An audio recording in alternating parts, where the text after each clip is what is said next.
Drakkenheim is no more. Struck by a falling star, the city bathed in eldritch fire on that woeful eve. The tumultuous aftermath brought chaos, families torn asunder, and a kingdom shattered. 15 years later, monsters stalk the haunted streets of Drakkenheim. Caught amidst rival factions struggling to rule the rubble, three unlikely partners venture forth into the crumbling city in search of riches, renown, and revenge.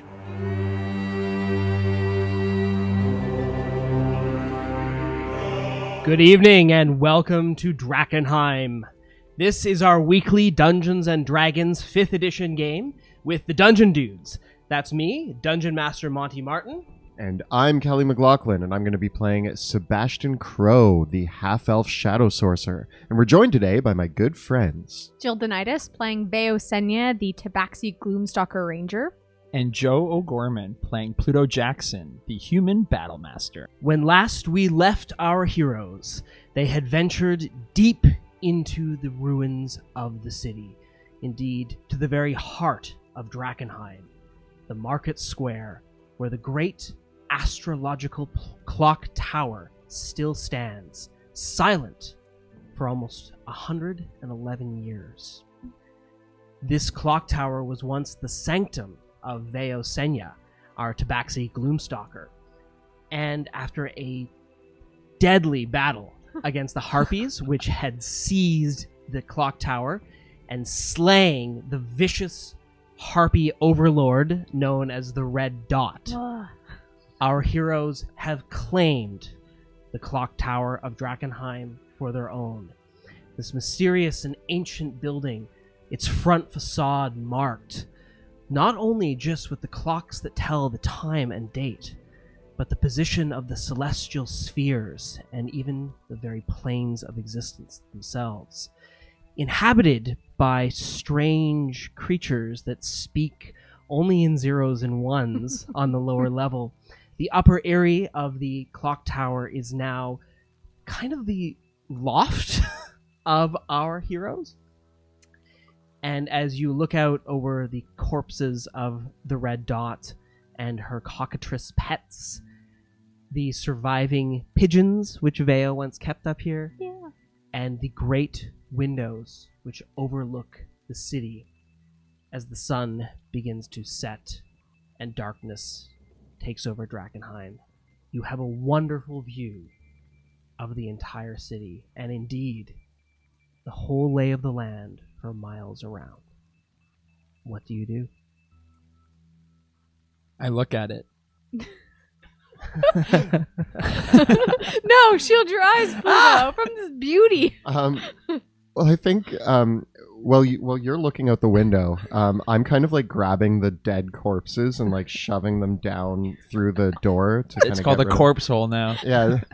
Gotta put these in the corpse hole if we're gonna live in here. Yeah, we gotta really a little bit. tidy up. I mean, do I throw them out the door? Do I put them out the window? Do we just throw them off the edge? Is that okay? Do we have like a bonfire on the lower levels? Like, Yeah. How far away is Inside first. the big corpse machine? Can we throw them into the... Oh, that's too far. That's a little far. Just give it a good throw. Just a good throw. Pluto grabs one of the cockatrice bodies, hucks it. off the edge to see how far I can get it? Make a strength check. Yeah, it's a big old 20. You huck the body of the cockatrice, and it begins soaring through the air, and its wings open up, and it begins to glide forward. That's how you throw a before spiral, landing out of sight. Indeed, as you look out over the city, the city itself, as the sun begins to set, you can see the rooftops poking through the mist.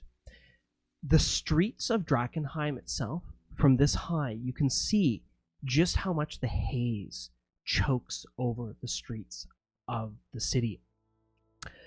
Here and there, the tallest buildings in the city pop up through the mist, giving you a pretty good sense of the way the streets are laid out, but it's almost a twisted pattern, like a broken mirror across the whole cityscape.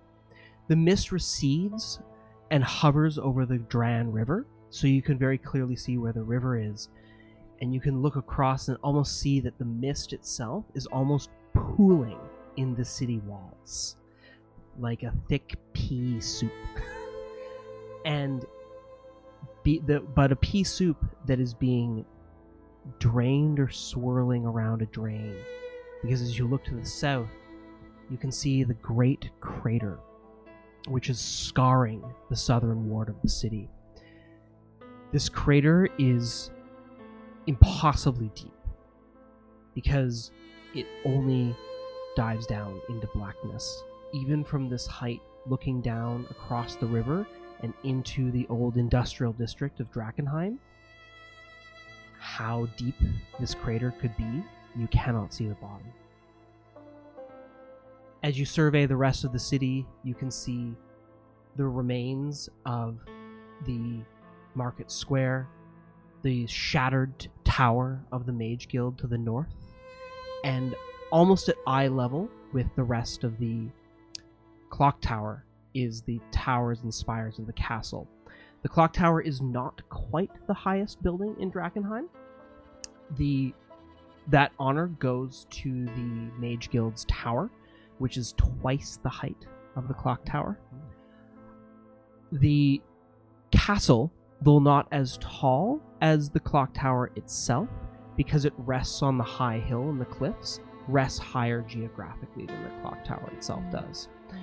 The other buildings that rival the clock tower in the height are the Grand Cathedral of St. Vitruvio, several of the other chapels and churches throughout the city, some of the other nobles' estates, and of course the high watchtowers around the city. But it's an amazing vantage point, and you think, looking out, as you look out into the distance, you can even see Emberwood Village far in the distance. You can see the Eckerman Mill. It's just speck, but it's out there. And another very curious sight, south of the Eckerman Mill, along the Temple Road leading into the city, you can see what looks like a large encampment forming. It almost looks like a military campsite. Great bonfires are burning in the distance there, and it's parked along the side of the river. That doesn't bode well for things I've seen around the city. What, campfires? Lots of campfires together? No.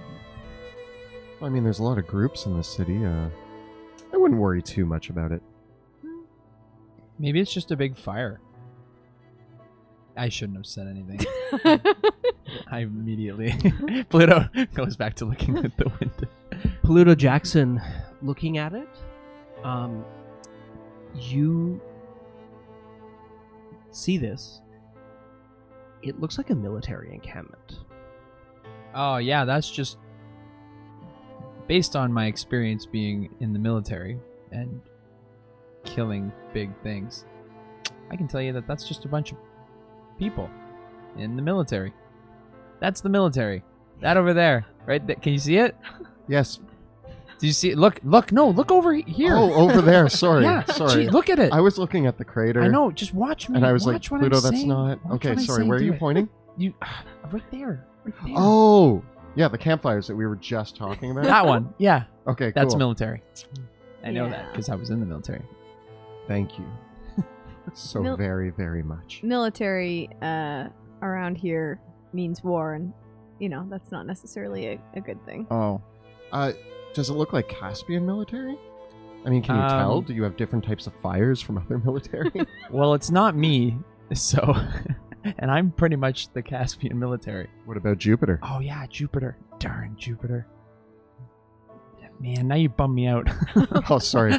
If it is Jupiter Jones' Yeah. encampment, then the number of men that he had when you encountered him in Emberwood Village would have been but a fraction of his total forces. Judging by the size of this encampment, possibly over 100 people could be camped there. How well can you communicate with your pigeon friends? Oh, I can communicate with them pretty well. Could they do a flyby of that encampment? I could, yeah. Well, let's go Oh. talk to them. I should talk to them. It's been a while since I've seen them. Stupid birds. I walk over to the cage where my pigeons generally hang out. Mhm. And I'm like, Pesto, come here. They're cooing very loudly. Listen. Okay, I don't need no attitude from you. I get it. I've been gone for a while. Sounds like you've been taken care of a little bit. I mean, you're missing a couple pigeons here, so I'm sorry about your comrades, but How many were there? no need for that sass. We had about 7 or 8. No. 3 survived. That's Only 3. not bad. That's not Yeah. bad. That's not- My not better than favorite Pluto one did. survived, better right, than mine. Bobby? Yeah. Oh. All right, and I cast Speak with Animals, and I talk to. I'm gonna talk to Squid. He's the most Okay. intelligent one, Squid says, most amiable. "You're back. Did you bring food?" What do you think, Squid? Of course, I brought food, and I take a little bit of the ration that I had, and I feed him a couple crumbs of it. The pigeons furiously flock towards the food, scarfing it down at breakneck speed, as pigeons are wont to do. Yes. A short while later, once they seem satisfied, although they keep looking at you like, more? Everyone's hungry in this city. You'll get more, Squid, but first I need you to do something for me. I need you to take a flyby of that. You see those really bright lights over there? And I bring them over to the window and I point. He says yes. All right, tell me what you see, and you'll get cheese. And the pigeon flies out, Send him off. making for the encampment further away. It's military. I yell at him. I don't know if I. He probably can't understand what you're saying. Woo! Oh, it's an owl. It will probably be a few hours before he gets back. Okay. The rest of you have continued to stuff the bodies of the harpies down the corpse hole. Or off the corpse ladder. As you throw them down to the lower deck, you can hear the strange creatures down there go 0101. And you hear them start to pull them away and throw them out the window. Not out the window! I would love to go down to that floor and just like hang out with these 01 people. Sure. I'm just taking notes. On the lower level with all the machinery, there are several of these strange creatures that resemble spheres of metal with spindly little machine-like legs and arms and little feathered wings, and they have a large central eye that instead of being made of metal is made of flesh, as are this porthole where their mouth is, which is an oversized fleshy mouth. They have many monocles over their eyes. There are several that look like 2 cubes stacked on top of each other instead. And it looks like the cube ones, after a while, you can see the cube ones are ordering around the spheres. And judging by what they're doing, it looks like they're trying to fix the clock tower. And once in a while, the cubes, after about an hour, several of the cubes go together up to that strange obelisk where the burnt-out pyramid-looking one is standing. And they go up to the pyramid, and they start saying 01, 0001, and standing at attention as if they're giving it a report. And when and they stand there waiting for a reply for about half an hour before they shrug and walk back and continue bossing around the spheres. Oh no, they've lost their commander. Oh. I now have a plan to wear this pyramid at some point and learn their language, and then I will become ruler Of the 0. of the 01. As Veo and Sebastian tend to their menageries, what do you do, Pluto? I actually want to join Sebastian, and I want to just scour the room for like a manual or any type of documentation found in this machine area. Mm-hmm. How you want to spend the rest of the evening searching around, or do you just I want to spend a look bit for of time? because I'm as interested as Sebastian how these things Mhm. Maybe as interesting. maybe pale in comparison. Yeah, I wanna see if there's like some old notes scribbled down, like instructions. It is late into the evening when you find piled up underneath some of the old furniture upstairs, as you're tidying out Veo's area as well, you find several old papers. They're crumbling with age, but it appears to be a stack of letters, several of them addressed to the old clockmaster. They are all written in the same hand, and they are dated about 40 years ago. And the letters, reviewing them, it's a while to read through these letters.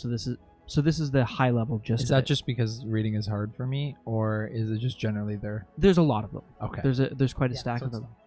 The letters seem to catalog an exchange between the clockmaster and members of the Mage Guild, questioning why these creatures showed up about 40 years ago, and trying to determine what they might be doing themselves.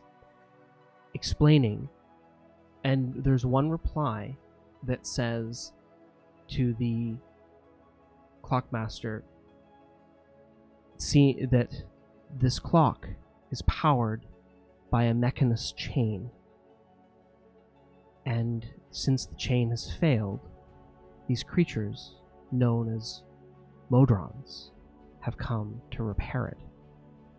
But whatever's happened to their leader means that they might never be able to do it.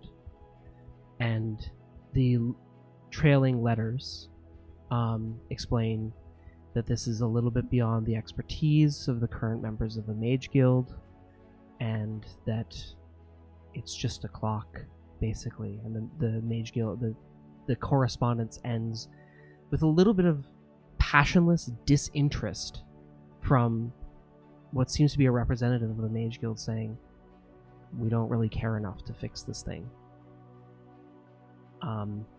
It's signed a variety of names.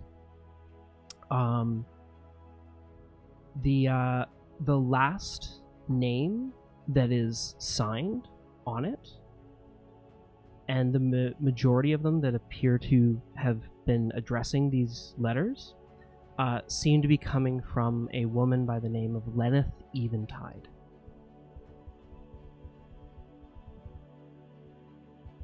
Old Lenneth. And that's from the Mage Guild, right? Mm-hmm.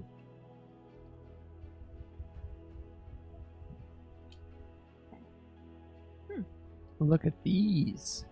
Look at these letters. I read them all by myself, and they're full of interest. Could I mean, thank you for reading this. With this new information, could I head over to the triangle-shaped one and start? I'd like to examine it to see what the level of damage on it is.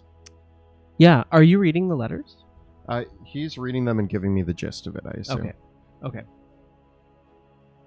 Yeah, he lets you know. What do you tell Pluto? What do you tell Sebastian? Well, it's pretty complicated. But this is a big clock tower. Go on. And these guys here, they're called Modrons. Or Modrons. Modies, for short. Modies. Thank you. And they are trying to fix it. Gathered that, yes. Now, I'm looking anything at the dates here. This is about 40 years ago. Okay. 40. And by the looks of it, the triangle one here was in charge, but he seems badly damaged. Who done it? It's a who done it Is the, in the clock like tower. the triangle obelisk, does it have like somewhat of an eye like the other ones, or no? the obelisk itself, no, it looks completely different from these creatures. The triangle creature was reaching for the obelisk? Yes. Oh, okay. If I examine the triangle creature, how damaged is it? Like, does it look like I might be able Is to it repair dead it? for 40 years?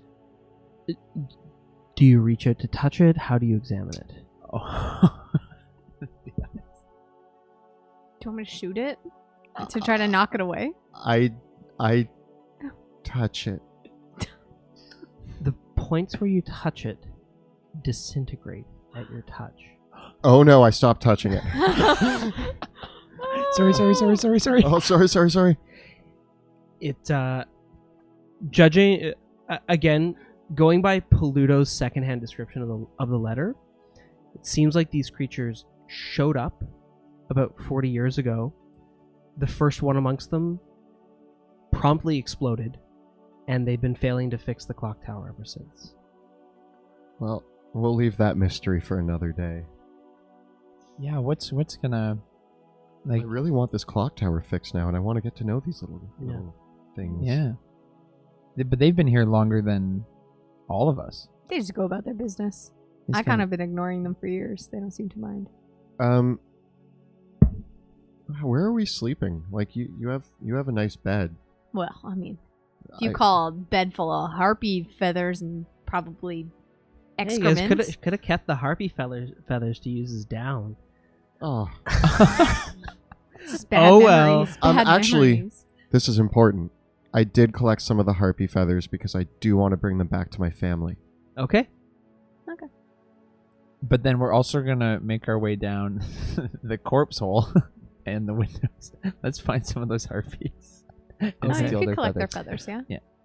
With the supplies that Veo has here and what the harpies had in their nests, you can certainly cobble together some makeshift beds. It's not comfortable, but it's way better than a campsite. There you go. I'll take it. Nice. First order of business, though, is renovations, and I would like a nice queen-size bed at some point. With that, do you all want to take your long rest now? Yeah. Okay. And as part of your long rest, you've also all attained 5th level. Woo, woo, woo! So do we want to tell the stream Ba-ba-ba-ba. what you've all gained with your new level up? Oh, yes. I'll go first. I gained, so excited, a extra attack. So I now get to take 2 shots when I have the attack action on my turn. And then I also got a spell called Rope Trick, which I'm very excited to use. 5th level is a huge level for rangers. You get a second attack and second level spells. Yeah. It's pretty good. Yeah. Did you learn any other spells this level? No. Oh, No. actually, I did actually. Pass Without Trace. Oh, Pass Without Trace. Oh! Dun, dun, dun, dun, dun.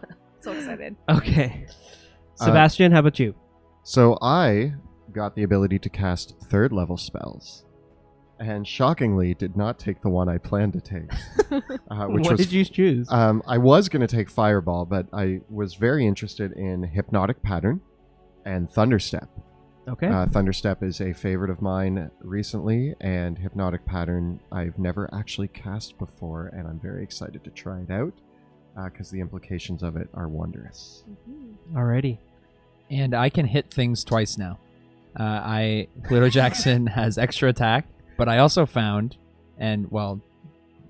repurposed Red Dot's javelin. So I'm looking Right. forward to throwing that like I do the chickens into somebody. Sounds great. The other find that you found. So that is a Javelin of Lightning. Mhm. Where the red dot got this thing from, no idea. It is a beautiful white oak javelin with a mithril tip. Ooh. Fancy. She probably Mhm. stole it, let's be honest. And she Yeah. stole it. And then I saw. And on the side of it is engraved in Elven the words lightning. But as far as what the past of this might be, and what this thing is, not sure. But when you throw it and you hurl it and you say lightning in Elven, it turns into a bolt of lightning. Do you know Elven? Yeah. What? I'll What's spend, this say? I'll spend a little bit of time and I sit down with you and I teach you the pronunciation of the word. Also seems very on the nose. It's it says lightning. You say lightning and it, anyway. It's a very specific type of Elven dialect, though. It refers to the lightning that specifically struck at this certain mountain in the world, which is way on the other side of the world. Like, it's Obviously. huge Elven history. It's very, very subtle. I mean, how do you know Elven is a half elf, Yeah, but how did you learn Elven? my mom. But she died when You're you were right. born. That's a plot point. How did I learn Elven? Yeah, I just was know it. homeschooled. Wait. Wait a second. I guess you must have learned it from the Mage Guild. Yeah.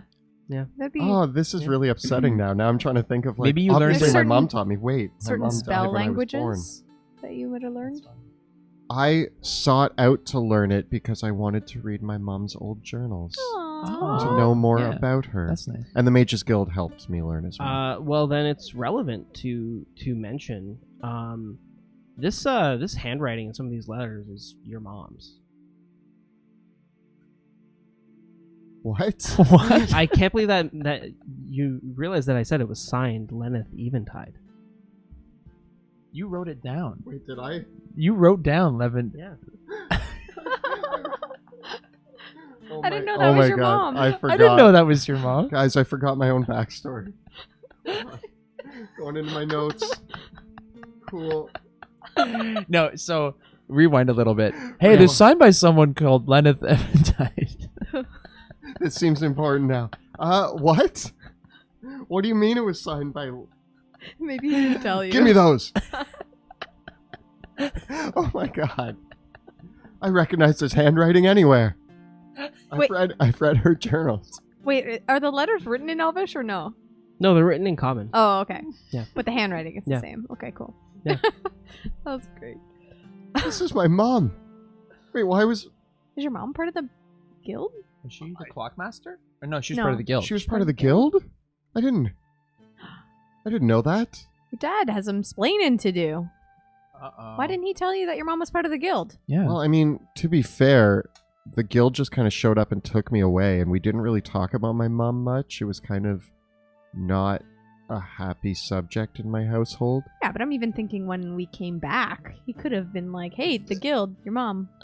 I mean, I would like to ask him about that, but let's be honest, there was a lot going on. He hadn't seen me in That's true. 15 years. More so Siblings. than that, but no one in the guild ever told you that either.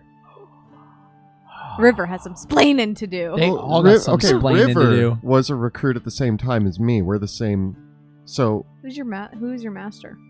his name was Eldrick. Eldrick. Eldrick has some splaining Yes, to do. he Eldrick does. has some splaining. There, we got to it. Eldrick has some splaining Somebody to do. better explain this. Someone better. We Is- y'all okay, is got that, some is that how Veo splaining. says explain? Is that now Yeah. part of this? Yep. All right. I learned that when I was growing up on streets. Not only was my mom part of the Mages Guild, but she was actively trying to get this clock tower repaired. It seems. Well, the letters that she wrote, unfortunately, are the very terse ones, saying like that she seems to be writing the ones that are sorry, we can't handle this for you anymore. She didn't want the Oh, clock she was tower. the dismissive one. Yeah. Disinterested. Mom, but they're so interesting. I about the clock tower. Was it stuck? What was the planar ones that it stuck on? Like, what's the time it stopped? at? Pandemonium and Limbo. It's Pandemonium. between Pandemonium and Limbo. Because maybe that has something to do with when it stopped. Maybe we could figure out. I mean, I couldn't, but you could. I might be able. We might be able to ask the Mages Guild and see if they know anything. Yeah, like if there was somebody researching it, maybe there's a conspiracy cover up. Potentially. Or maybe it's just a boring clock tower. It's also Could just be. could be a boring clock tower that stopped working and no one wanted to fix it. Yeah. Like, That's very much the tone of the letters towards the end. and I agree with your mom. Yeah, this is boring. This is a boring clock tower. Well, I'm interested, and I'm more interested now. Do you mind if I hang on to these letters? Oh yeah, sure. Thank you. Mom memorabilia. I mean, I don't have much. I have her journal and these letters, and that's about it. It's cool. And her elven. Words. You have her words. True. Her heritage. But it's worth noting as well that not only did your father never tell you, your colleagues at the Mage Guild never told you. Nothing in the journals that you ever read mentioned her being a mage. Wait, Dun dun dun. but I was seen as like everybody frowned upon my magical powers, but she had them all the whole time, and nobody thought to bring that up. Everybody was busy picking on me and beating me up, and nobody decided to tell me, hey, you know what? It runs in the family. Maybe nobody knew. It's There's interesting. so many questions. We should turn on detective mode. And I think she should have at and least get to the prepared your bottom. father for that possibility, though. Maybe she I did. mean, I don't think she planned to die in childbirth. What if your father doesn't even know? Maybe he doesn't. It's very Explaining. well. Somebody got a splain. Why do you guys say it like that? It's explain. I picked it up from Veo. If it's any Today. consolation, the letters are dated about 40 years ago. So they're probably young. even well before your parents met. Secret history. Yeah. I got some investigating to do. Mm-hmm. Make So- people splain. As the evening passes, Phil, despite this interesting conversation, if you have any more questions for me, if you want to review, I assume you spend some more time reading the letters, a little bit more detail. I imagine us like sitting around a little fire, and I'm telling them stories about what I read in my mom's journal, what I remember about her, which isn't much because literally she died in childbirth. But you know, I tell them of the stories that I read about and the stories that my father told me. Periodically, you just hear me mumble, explain it. Explain it.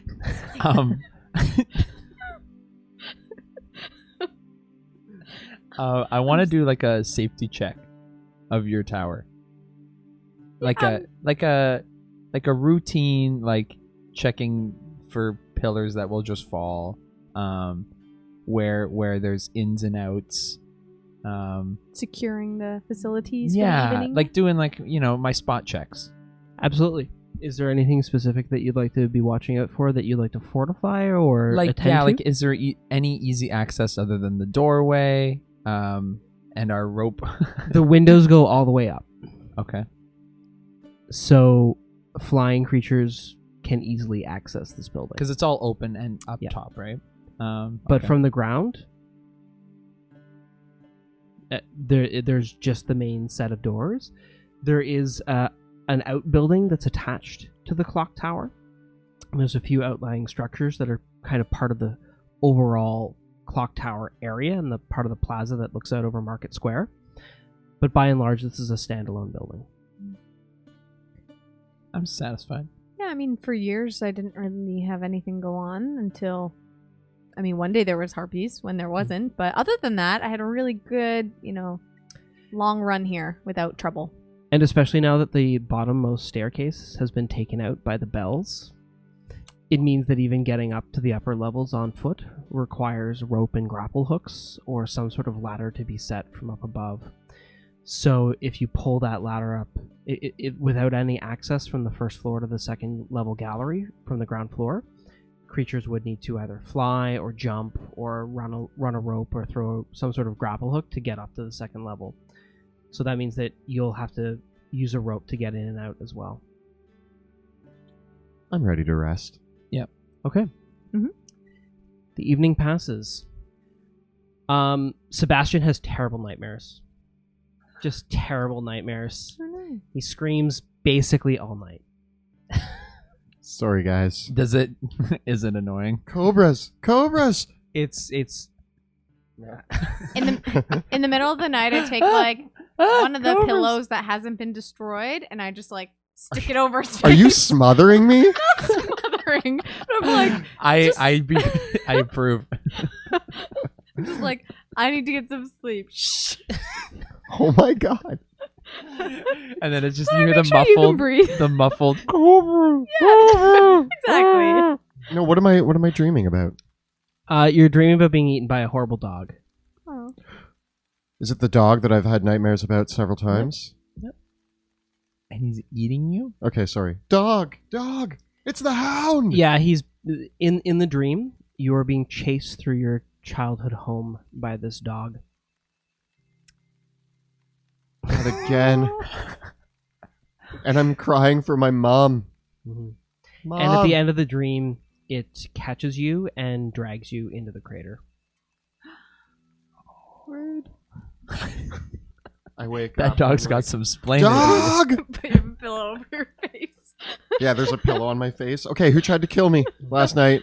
Well, I didn't press down. The really with horrible pillow. thing about the dream is that the dog actually eats half of your body and then drags your still living torso across the countryside before dumping you in the crater. By your spine. Yeah. Oh, guys, I had the dream again. Nah. Oh, We should probably not eat before bed. yeah. You know, that's probably yeah, it. Yeah, yeah. You. Just give me your food before bed, yeah, and you it's shouldn't fine. be eating that late. I mean, just because I was eating while sleeping doesn't mean that that's the source of my nightmares. Well, We've been with you long enough that I think we're the experts on this. We even have your smothering pillow ready at at all times. It's just like a padded rucksack. And I just look over at Veo and I just nod, and she You think back to the time that you criticized Sebastian's father for locking him in the basement, but now you completely understand. You Veo. I understand. we have a lot of empathy no, for listen. your dad. I mean, he didn't. Okay, I don't know. Maybe he did try to use a pillow first, and then got to a point where maybe you Well, almost got smothered. So that's what the basement was. I'm just saying, you need to be careful with the pillow approach because Can we have you? You can sleep with the robots next time. If you're gonna keep having nightmares, sleep with the robots. they're so loud. Oh yeah, that must be annoying. Partway through the night, you take him down to the robots, and then in the morning, you find that the robots have put him down the level below. Thanks, guys. God, robots. Guys, I'll just set up my bed three levels lower. I'll just have my night terrors in peace. You know what? No. We just you can breathe through your nose, so we'll just put like a gag in your mouth and just sleep. Yeah, It's fine. You can breathe still. Yeah. Ah, this reminds me of initiation in the Amethyst Academy. Yeah. What? Anyway. Anyways, come the morning, after restful making sleep. a small breakfast of harpy eggs, I guess. Oh yeah. Oh, yeah. Oh yeah. Fry them up. How big are they're pretty big, right? We only have 2. Okay, but if they're are they bigger or smaller than ostrich eggs? They're like ostrich eggs. That's an ostrich egg. Okay, we yeah. can split We'll that eat up. one. I'm bringing this one back. Okay. To everyone. We eat the other one. But we make Yeah. scrambled eggs out of it, so there's enough Yeah. for all of us. Yeah. I wonder if anyone's keeping a catalog of the number of acts of cannibalism that have occurred in this campaign. I haven't eaten any humans, for the record. Are they half? Is I half have. humans still count? Are harpies, if we eat a harpy egg, is that... Is that They're not human. Let's Birds- save that sorry. debate for the internet. cats eating birds? It's fine. No, I also eat a little bit. I'm trying to savor it, but a little bit of that candied salmon. Just treat myself for. Has it not gone bad yet? It's candied. As you Okay. finish your breakfast, your pigeon friend returns, Pesto. and after having sorry, cast Squid. speak, You said speak with Squid. animals again, Squid says, "Where's my breakfast?" Be like, I'll give you some of this salmon if you tell me what you found out. Deal. And he waits for you to give him the salmon. You gotta tell me what you found out. After a little bit of a back and forth, he divulges and says in his pigeony sort of way, he says, "There are many men wearing shining metal on their hats, and they have very sharp swords Mm-hmm. and very, very big pieces of wood that they're carrying on their arms, and horses. So many horses." Can you see colors? We'll say yes. Yeah. Okay. What colors were they? They were in silver and gold. Okay. And Did they look like they were preparing anything? Oh, they were preparing dinner. I got to eat a ton of bread. Oh, It was great. that's awesome. That's why I'm so late. Sorry. Oh, it's okay. I understand. Then one of them tried to eat me, so I ran away. Oh, good, good. Yes, we don't want them eating pigeon for breakfast. And good job. And I give him a little bit of the salmon. Yeah, he says they had dogs, they had horses, and there were many men. Some women, too. And they had hats made of metal, and big wooden planks, and sharp metal talons. And there were like more of them than I've seen feathers fall off my wing. There were so many. All right. Well, thank you. Thank you for flying out there. I'm glad you got a little bit of a treat while you were there, but I'm glad you're back safe and sound. I miss you. All right. So, after conversing with my fine feather friend over here, we have an army, essentially. Sounds like soldiers. Military. Military, yeah, for Yeah, sure. I knew Designated military wearing gold and silver. Who's that? Would I know what this sounds like? This would be the Silver Order. Sounds like the Silver Order. Paladins. Hey, I mean, And So- where they're just outside of. the They're amassing along Temple Road. gate with the gnolls. I mean, that could be helpful. Could be, yeah. I mean, like paladins. Wouldn't be the worst. I mean, I we don't. No, why not? I mean, I deal in a lot of unholy magics at times, and me and paladins haven't always seen eye to eye on the way I go about my business. They're a bit pushy. I get that. I've kind of come across them a couple times. Kind of seen them out in the streets. They're not the friendliest bunch. Yeah, we're not enemies exactly. It's more just like we just don't go about things in the same way. Fundamentals differ. Yeah, so conversations tend to be, sometimes we're working towards the same goals, but we tend to argue about how to get there is the main problem. So it could be helpful if they take out a bunch of gnolls. Yeah, I mean, I guess they're just trying to make their way into the city. I mean, What would the paladins want in the city? good question. I don't know what they exactly want, but it'd be good to find out. The only thing that you know is that the Silver Order is the military arm of the silver, of the worship of the silver fire, or the sacred flame. And they are based in the neighboring nation of Illyria. So this order is not of Drakkenheim. They're foreigners. But the worship of the sacred fire was the dominant religion in Drakkenheim, and there are many holy sites here in the city. Maybe they're trying to stake their claim on Dragonhime. It seems in the fall of the city, a bunch of neighboring cities? Yeah. Neighboring, Yep. they're trying to make their own marks.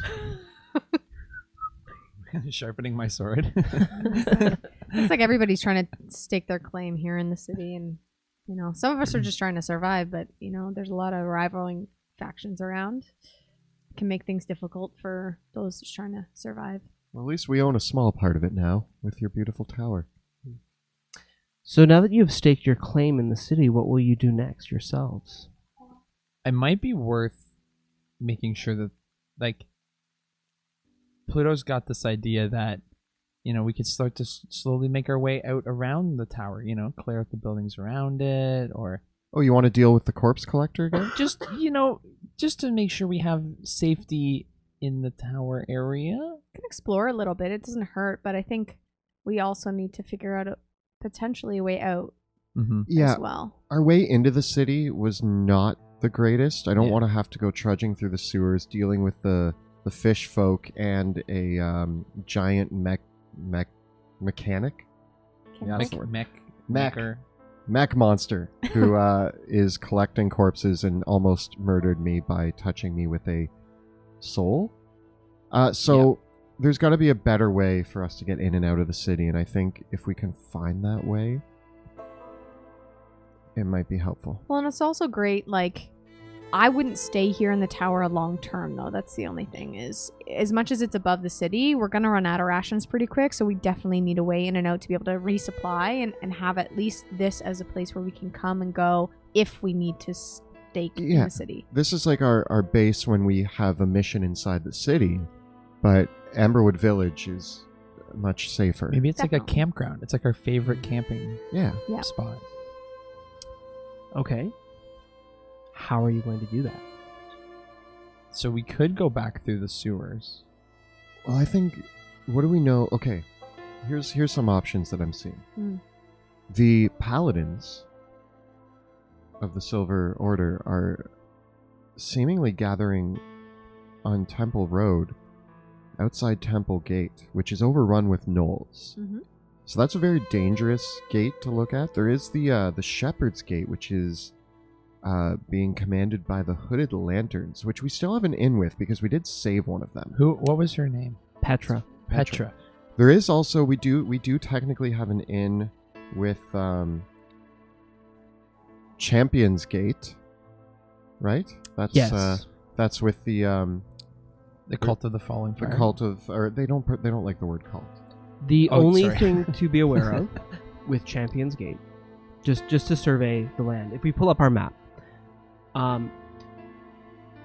Champion's Gate is to the south. It offers the most direct access to Emberwood Village. However, moving between Champion's Gate and the clock tower would require you to go right past the crater. Yeah.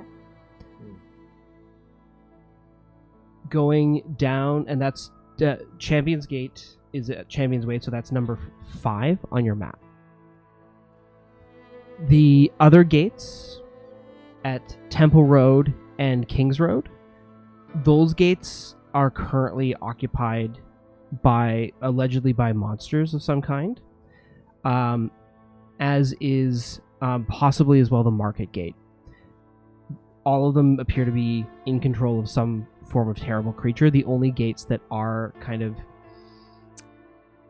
the only gate that's really reliably accessible is the Champion's Gate, which is controlled by the followers of the Falling Fire, and the Shepherd's Gate, which is controlled by the Hooded Lanterns, because that's where their barracks is. So if you're looking for cutting a deal, Champion's Gate and Shepherd's Gate are your options. The other ones would require, if you're considering the other gates of the city, none of those things are impossible, just you're looking at a fight. I think given the location of the crater, although I am very interested in finding out what that crater is all about at some point, right now is not the time because we're trying to secure safe passage. Our best bet might be the Hooded Lanterns. How do we get there? Yeah. Because can we travel by... Is it safe to travel in the city? Like, I know on the outskirts we kind of walk around, but... Well, no, but we have no other choice. Should we take the sewers there? Should we... I think we should stay on... I mean, we could use the buildings for... I would say as long as we hiding. go around the market square and not strictly through it, I mean, we can travel pretty quickly, but the only thing I'm worried about as well with the Hooded Lanterns is, yes, we can go there, but I have a feeling they're going to be pretty suspicious as why we're coming in through the city and not from the outside. I mean, I see no reason not to be honest with them. Honest about what? Why we're here? About how we're so awesome and we kick... Yeah, we're helping clean up the streets of Drakkenheim. Yeah. We did nothing wrong. We showed up here and took out a bunch of harpies in a tower, and we're using it as a little base of operations, and if they have issues with that, then we'll deal with that, but I don't see why they would. Alright. Okay. We don't have to tell them everything. Yeah. Yeah, as long as we're in accordance with that, because I think if we told them everything, they'd be pretty pissed. I mean, they don't need to know about other deals that we've made with anybody else or anything like that. The Rat Prince, Oscar... They don't need to know that over. Yeah. The cannibalism. We don't need Okay. to... Yeah. They don't need to know. They don't need to know about any of the... So We is didn't that eat your fish, target people. then? I think, yeah. Are you guys okay with Yeah, heading yeah. to Shepherd's Gate? Let's go Shepherd's, Absolutely. Shepherd's Okay, Gate, so Shepherd's Way. again, looking at your map, it's pretty much a straight shot across Market Square, and then through the middle wards. So you could head directly there or through the city streets if you wanted to. I leave it up to you to decide how you would like to navigate through the city. With your vantage point, you can see the lay of the streets, and with Veo's expertise, navigating there is not going to be difficult. It just really is avoiding any potential threats you might encounter along the way, or confronting them head on. Pluto, I know you're looking at me like you really want to stay hidden. You're so brave. But I think we should play into Veo's strengths. She's better in the streets. Clunk, clunk, clunk, clunk. All right, let's go. I mean, you clunk no matter where we go. Yeah, the I clunk sewers everywhere. are also dangerous. Remember the cube? Do you remember the cube? I don't remember anything about the cube. Yeah. Remember, We'd I have to killed the find cube. Fish people again. And You mean the cube I killed? Okay. Let's go. Is there any specifics that you want to lay out for your trek? You'll be heading across Market Square, and then you will pass Veo. What you recall, there's an intersection of several major streets where the Grand Guildhall is at the opposite side of Market Square. Mhm. From there, you can either take the lower roads toward along the top of the middle ward, or you can take the higher. You can take Market Square, Market Street, until it intersects right up with Shepherd's Way. You can kind of see the way the roads go, right? From my knowledge, do I know if one way is generally more dangerous than the other? 6 of one, half dozen of the other. Yeah. Do I know if there's any specific monsters that lay in one area versus the other? Like Middle Ward versus Market Street? Because we know that Market Street might be monsters, right? The haze is heavier along the northern path because you pass closer to the Mage Guild Tower, which is where another significant part of the meteor crashed. Yeah. So there's heavier haze up there. But from the south way, the middle ward is solidly controlled by gnolls as well. Like all that whole southern like that southern side through the sprawl through Temple Road, that is very much gnoll territory. So we either go with the enemy we know or go with the enemy unknown. The devil you know is better than the devil you don't. True. All right. And we do know that we can at least semi-avoid detection-ish by putting urine on us. So, I mean, we got that advantage. We always have the urine play. All right. So, I think we should head down more the southern way because there's less haze. It's less Okay. close to some monsters that maybe are Yeah. going after that bigger chunk of rock. Yeah. And then we'll be as quiet as we can, right, Pluto? I'm gonna try hard. As we can. I swear. Hey, you can pass without trace me now. Oh, we can, yeah. Oh. If it's looking really gnarly, Wait, let me that'll just definitely check. help. Let me just check. Or I How could just long it take off lasts my for. armor. Wait, I didn't say that. It lasts for an hour. Yeah. Yeah. Not bad. How long would it take us to travel at my speed? At your speed, navigating through the city Yeah. with pass without trace, probably no more than an hour. Because we travel a little bit faster with Da, da, me. da, da, Yeah. da. So I say we do that.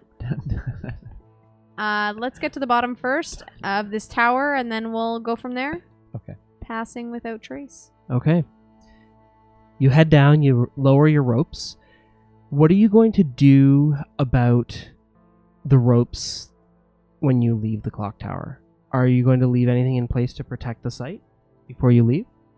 I definitely don't want to leave anything hanging so anybody can climb up. I mean, if You can do all the heavy. You can do that work with your hook shot. When we come back, you could always hook shot up, and then we could tie off a rope each time, Sounds good to me. Yeah, Yeah. I like that. Cool. Okay. and we don't leave anything. And then is there anything we can use to bring towards the door to block it?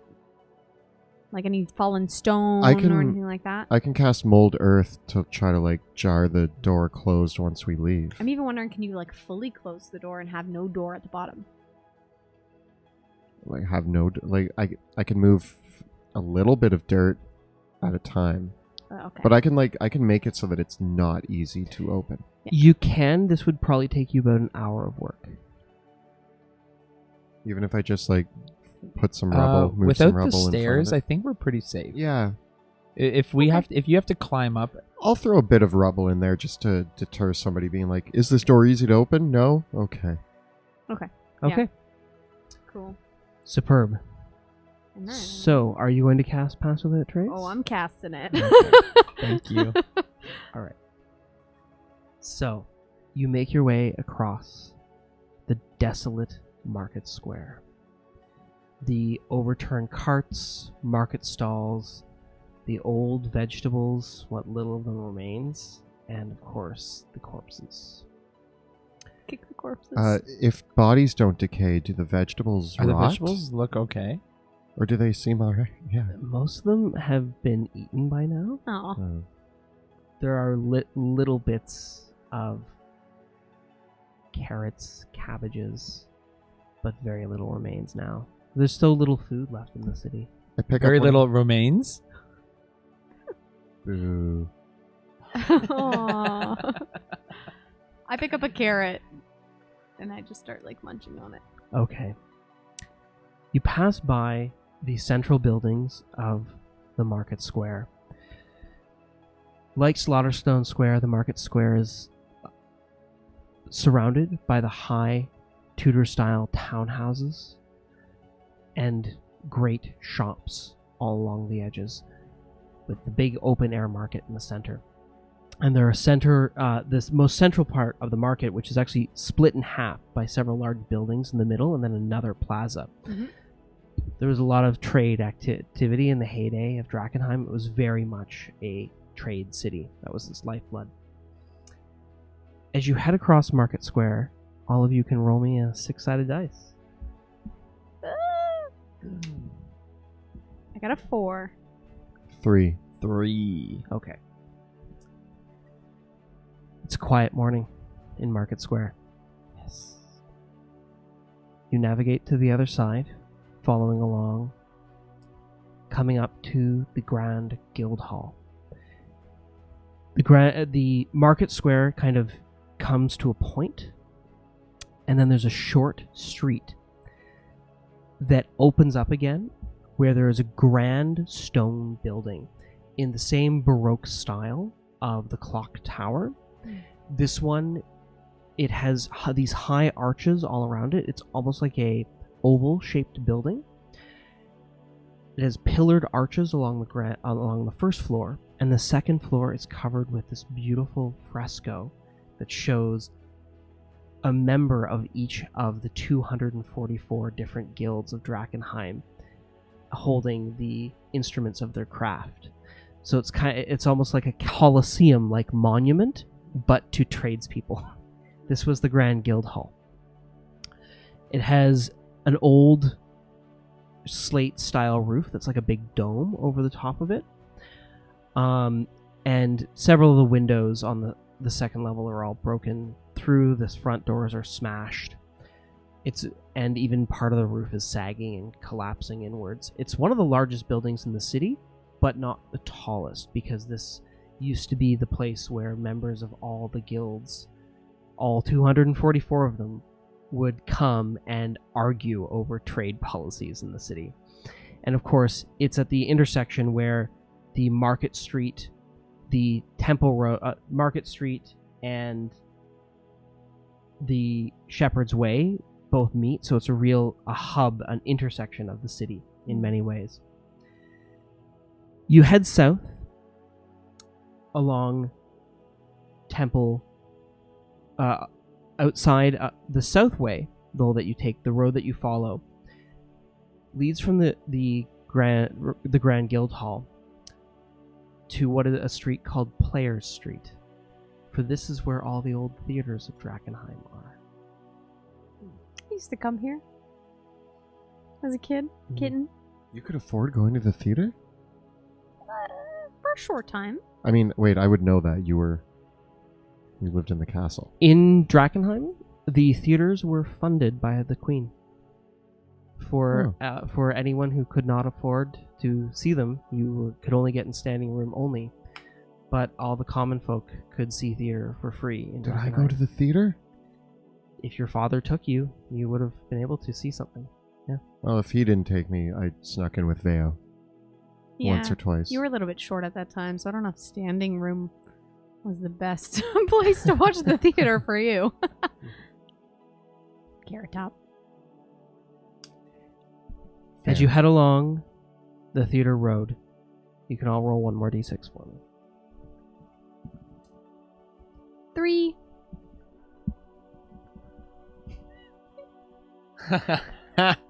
Three.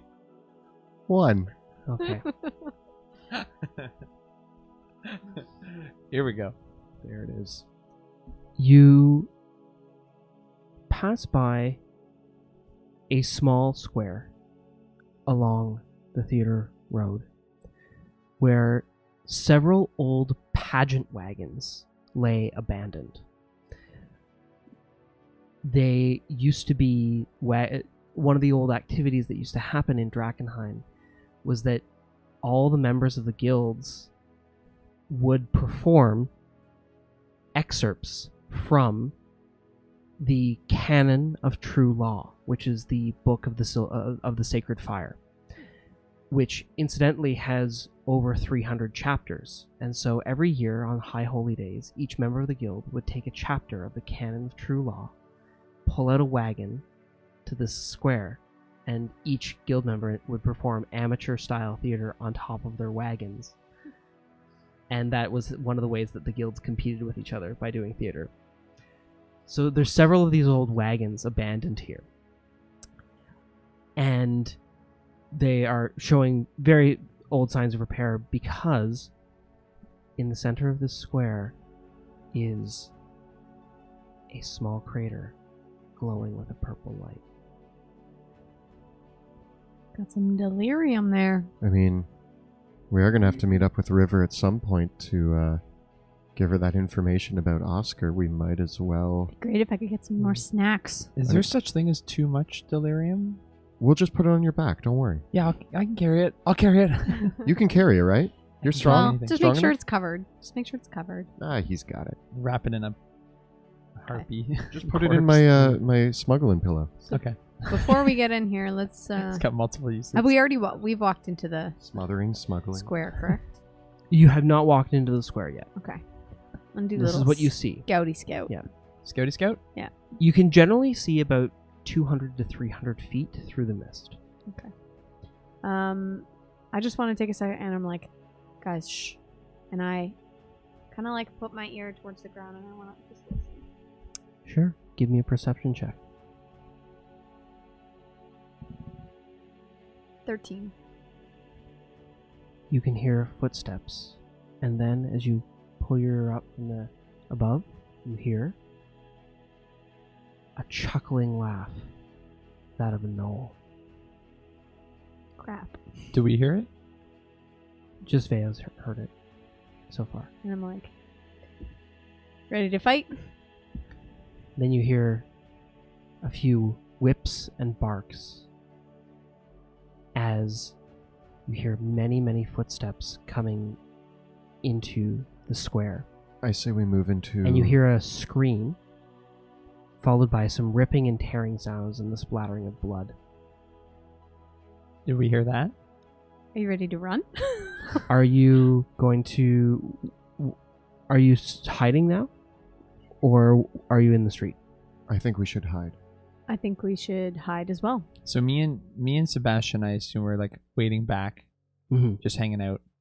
And Veo, you're on your own right now, right?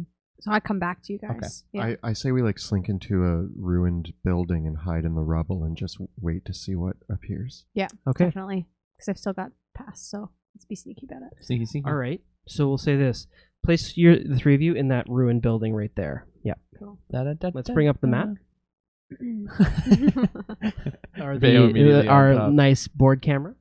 And what I say is just stay within 30 feet of me. Okay. And you'll still be stealthy, but just don't get seen. Cool. Do you want to be up there or do you want to be... Probably down. Okay. It's your natural vantage point, though. we're all just peering over like the rubble. You're peering over and you've been heading in this direction, so towards me. Okay. We run into this. And from the building. direction come several gnolls. They are laughing and hissing and barking at each other. And the first two gnolls you can kind of see past the pageant wagon. You can see that the scream appears to come from the fact that the two gnolls are holding two halves of a torso and throwing it between them and taking bites out of it as they walk forward. And coming behind them come two more, laughing with the lower parts and extremities of the poor unfortunate victim of the gnolls. Can we tell if it's male or female? Can we tell if it's human? It was human, but there's not a lot left to tell. Okay. The gnolls are laughing, and it looks like some of them might be carrying bottles of booze. And they're laughing, drinking, and alternating by taking chomps of the various arms and legs that they have. And as they do so, I'm going to have you all now roll your stealth checks. You get a +10 because of your pass without trace? +10. 23. 29. 17. Okay. You crouch down, and Pluto, you step on a stick, which is silenced magically by Veo's magic, which is good, because another group of gnolls walks down the street, almost coming the way from the north. There are 4 of them. People need to clean up these ruined houses. One of There's my sticks favorite. everywhere. So annoying. The gnolls, they look a little bit frustrated and bored, but they are being led forward by a massive 8.5 foot tall gnoll carrying a shield and a large flail. And the gnoll is barking at the other ones, and as he sees the others, he barks at them as again, kind of howls, jowls at them, and this group begin to converge together in the center.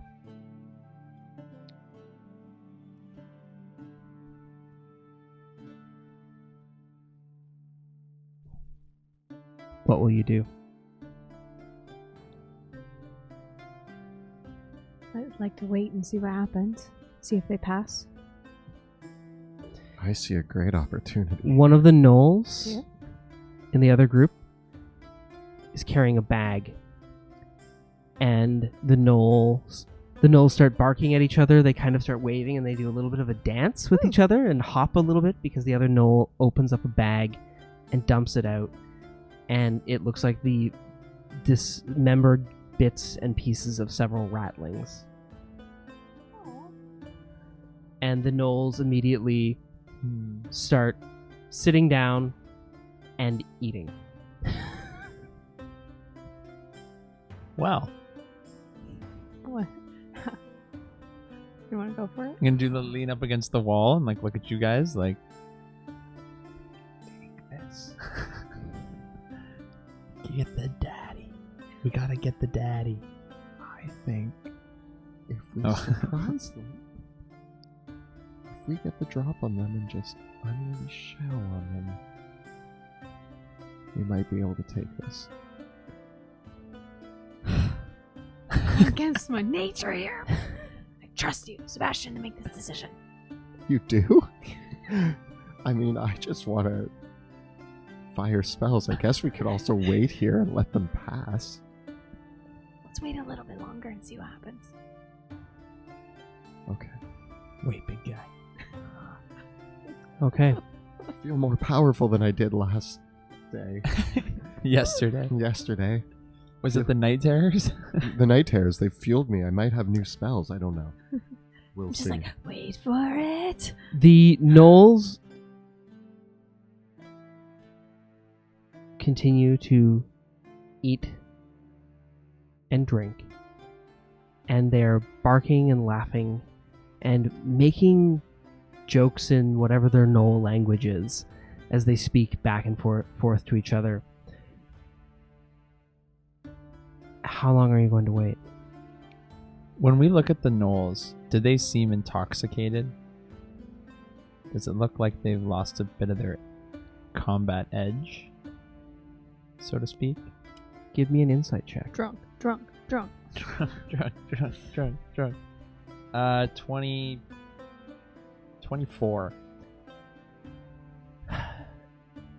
They're probably going to be a little bit more ferocious while they're drunk, but they might be a little bit less apt to notice things.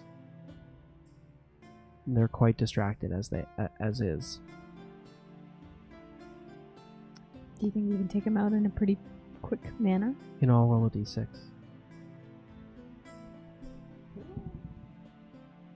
5. 4. 2. Okay. One of the gnolls gets up and starts walking towards your ruins. And as he starts walking towards them, he starts taking off his loincloth. And have you ever seen a dog walk like they've got to go to the bathroom? Noel's walking like that. Yes. Yeah? Yeah. Okay. I don't want to get peed on. And I'm just like... But we already have pee on us. Well, we did. Well, I guess, I don't know. No, we didn't find any Noel. Oh yeah, we urine. haven't done new pee. And I just like, I point the way. All right. Okay. We're gonna...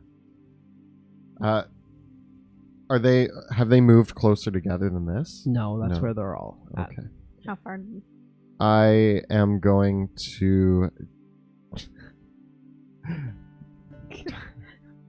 jump up. Oh no, I need a good dog pun. Pluto, before I jump up. Dog pun. Oh man, I'm blanking. Okay. Your dog days You are jump numbered, up. and I cast hypnotic pattern. You jump up, and your hesitation at not coming Oh, up with a come good on. dog pun, I'm gonna have you all make one last stealth check. Oh.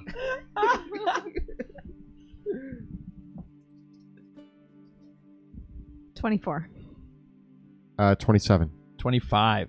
Okay. Despite your hesitation to come up with a good pun, I will award you surprise. Yay! Yeah. And the gnolls will roll their initiative because they're quite drunk. The gnolls will roll their initiative with disadvantage. Oh well, that doesn't seem to matter too much. Oh come on.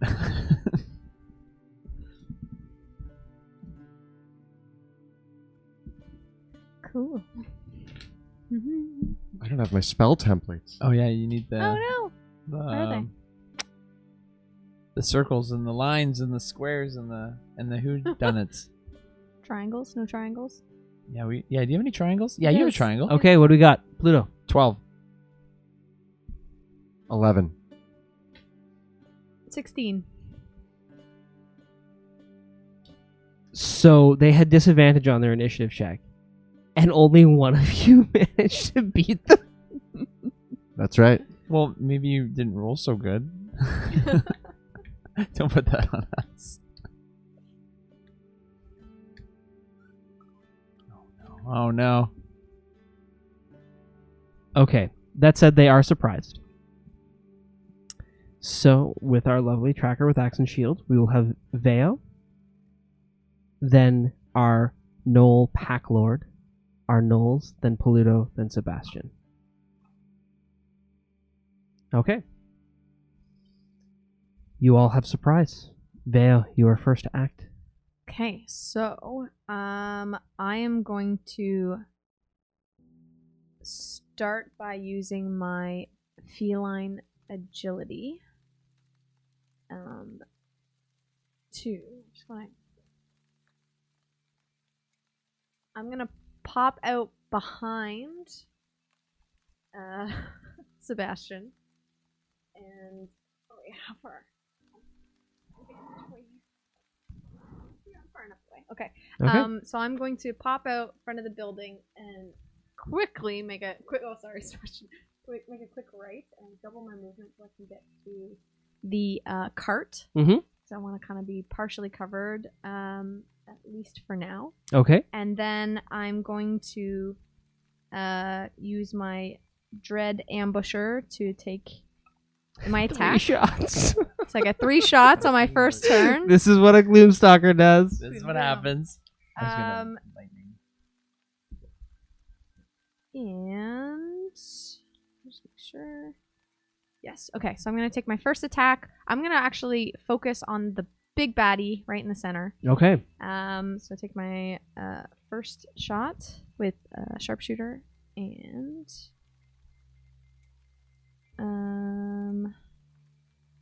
14. Okay. Your arrow rings out and hits him on the massive pauldron on his shoulder with a loud thwang, but it does not penetrate. All right. Take my second shot at him.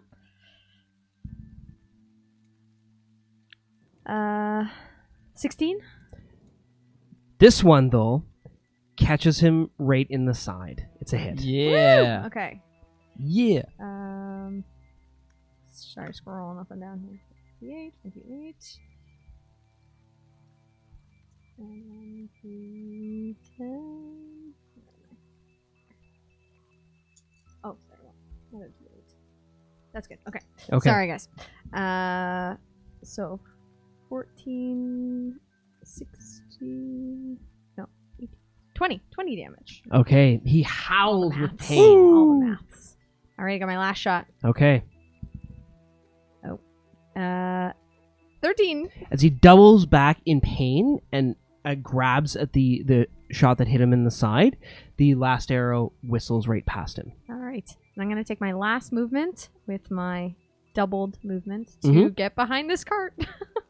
Okay. Yoink. Okay. Pluto, you're up. Can I squeeze past Sebastian here? Yep. See ya. I want to get to like right meow. Okay. Right, meow? Right meow. And I'm going to throw. So I'm going to jump out and I'm just going to launch the lightning javelin. Nice. I want to hit this dude. And Okay. so everybody in the line, I want these 3 to get hit by lightning. Alrighty. So they all have to make dexterity saving throws, correct? Yeah. DC 13. The very first one manages, just as you leap out, he starts squatting down to do his business as you leap out, and it sails right. The bolt sails right past him, but the other 2 are completely zapped by it. 6, 12, 16. Okay. 16 lightning damage. Zap to weigh him. Oh. And He's then, heavy. He's heavy. And which 2? These 2? Is this guy like? That leaves them both bloodied. Woo. Do you want to mark that? Yep. Anything else? and a 19 to hit the one. The last one? Yes, it hits. And he eats it for 11, 16, 22, 28 damage. So, And I yell, "Ka-cha!" like a bolt of lightning, it crashes through the air, hitting him right in the throat and impaling him back against the pageant wagon. And in his throat, the bolts of lightning sail out through his body, and he continues to twitch and convulse as the javelin magically pulls itself out of the wall and flies back into your hand. What? I'm going to throw it again at the big guy. Not as a lightning bolt, but can I throw it again? Sure. And the last one in the row is killed. Yeah, he's very dead. A 20 to hit That hits. for 9 damage to the big bad boy. Alrighty. Ka-chow. Sebastian, you are up. I'm going to cast Hypnotic Pattern. Okay. Where? It's a 30-foot cube. Mm-hmm. Can I do... I don't see the... I think you've got 4 tops. Yeah. Either those 4. I'll take the most that I can get. Okay. Those 4? Yeah. Great. So I'll do the Pack Lord first. What's my saving throw DC? It is 16. Our Pack Lord fails. Woohoo! One of the gnolls, the bloodied gnoll, actually succeeds. And the other 2 both fail. So these 3 are Okay. incapacitated, Yes. so take out the rest of them. Okay. They see inside the ones? the flickering pattern of light appears, and the gnolls, despite even the Pack Lord, despite being wounded, he turns around, looks up from it as he's like nursing his wounds. He sees it and he just starts drooling. Yes, it's very beautiful. It's a whole bunch of colorful butterflies fluttering around Nice. and mesmerizing. Okay, we go to the top of the round with Veo. All right, I am going to use my bonus action to cast Zephyr Strike. Okay. So I can move pretty quickly, which is nice. And I'm going to start by moving about halfway out here, Mm-hmm. taking my longbow and shooting it at the injured one that didn't get affected by Nice. the spell. Nice. Take that. That is 12. It narrowly sails right past him. Ooh, okay. I'm going to take another shot at him as my second attack. Okay. And that is for 16. And just as he's counting his luck, the arrow collides, the bolt collides with him, and there's a sharp thwack as a pulse of blood rips out out from the wound. Roll the damage. Oh man, that's max damage. Oh, 14 plus 16. Where does it thwap him? So 30. 30 damage. So he turns to watch the first bolt just sail past him, and then he turns around and it hits him right in the jugular, and there's just a spurt of blood that flies out as he collapses to the ground. Nice shot. And then I'm like, okay. And then I take the rest of my movement. And I hide behind. Ooh. Okay. Well, not hide, but get So the behind Pack cart. Lord is incapacitated and doesn't even get a saving throw to stop that. Thank you, Hypnotic Pattern. Thank you, Hypnotic. Thank you, Sebastian. Thank you, Dark Souls. Okay. So the gnoll that was leaning down to poop is That very one? shocked and takes his weapon, pulls up his weapon, lunges forward as his pants are falling off Uh-oh. to stab at Sebastian. He makes 2 attacks, I have the high ground. and he gets a natural 1 on the first attack. Wah, wah, wah. He- I will give you cover from the other one, but he does get a 20 to hit. Yes. Okay. He deals a total of 8 points of piercing damage as he lunges his short sword into you, and I need to make a concentration check for Hypnotic Pattern. 17. Okay, you're good. Nice. Good The other gnolls. Okay. The first 2 gnolls here. Tra-la-la-la-la.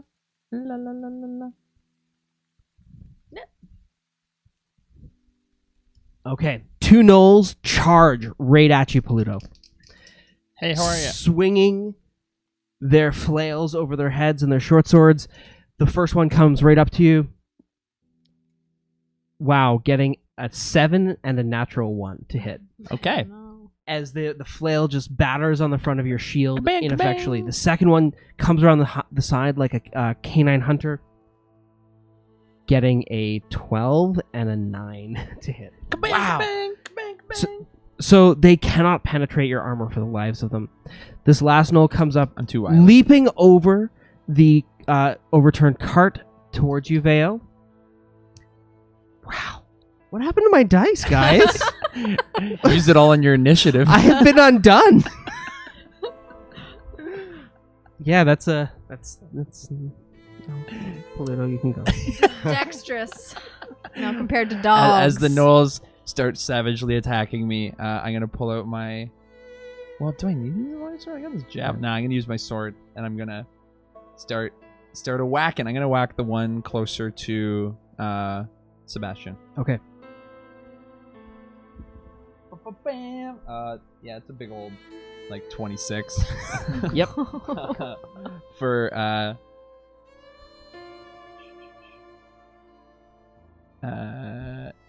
7 damage. Alrighty. And I'm gonna hit him again. And I got a big old 17. So you attack the same one twice. So are you going for the one with the flail or the one with the short sword? The short sword, yeah. Okay, so he tried to come around, get around your shield. Basically, you just take your sword around the side and you thrust twice, stabbing him twice in the front. Both attacks hit and deal damage. So the second damage roll? 14 damage. That you run him through and he's slain. Yeah. And then I'm going to use my bonus action and push the other gnoll away from me. And I get a big old 1. So my strength check was a 5. The gnoll pushes back at you and stays where he is. Yeah. Okay. Yeah. Okay. Sebastian. Okay.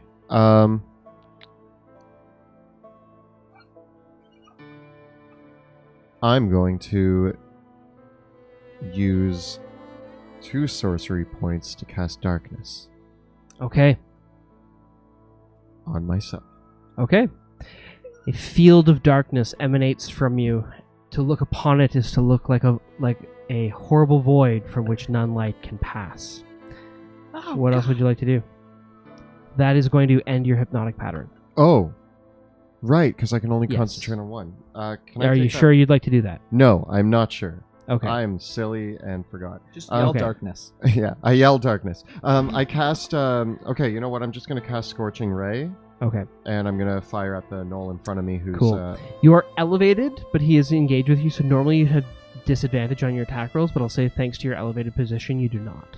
also he's tripping all over himself because he's drunk and peeing everywhere. Yeah.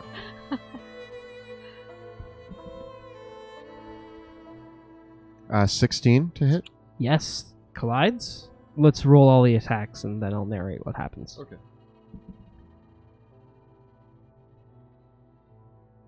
Uh, 21. Mhm. And 18. So you put your hands right in front of him at point blank range. Now, Uh, if I kill him with 2, can I move my third hit onto Yeah, a different yeah. gnoll? Okay, so yeah, he's tripping all over himself, and I finger guns down at him. And 8 for the first one. Okay. 7. He survives both too. So he's like reeling as you blast him with magic the first 2 times. The third shot, You feeling lucky? it's kind of like a haymaker. Boom. 4. That slays him. there it is. Boom. Whoosh. Nice. Very nice. And I blow the finger guns. Veo, you're up. All right. I still with Zephyr Strike continuing. Want to move away so I don't get any opportunity attacks, but I essentially want to go out and then in the building. But there's like a rubble hole here, so I can still shoot at this gnoll. So I'm Okay. just grabbing that. I can't reach as far.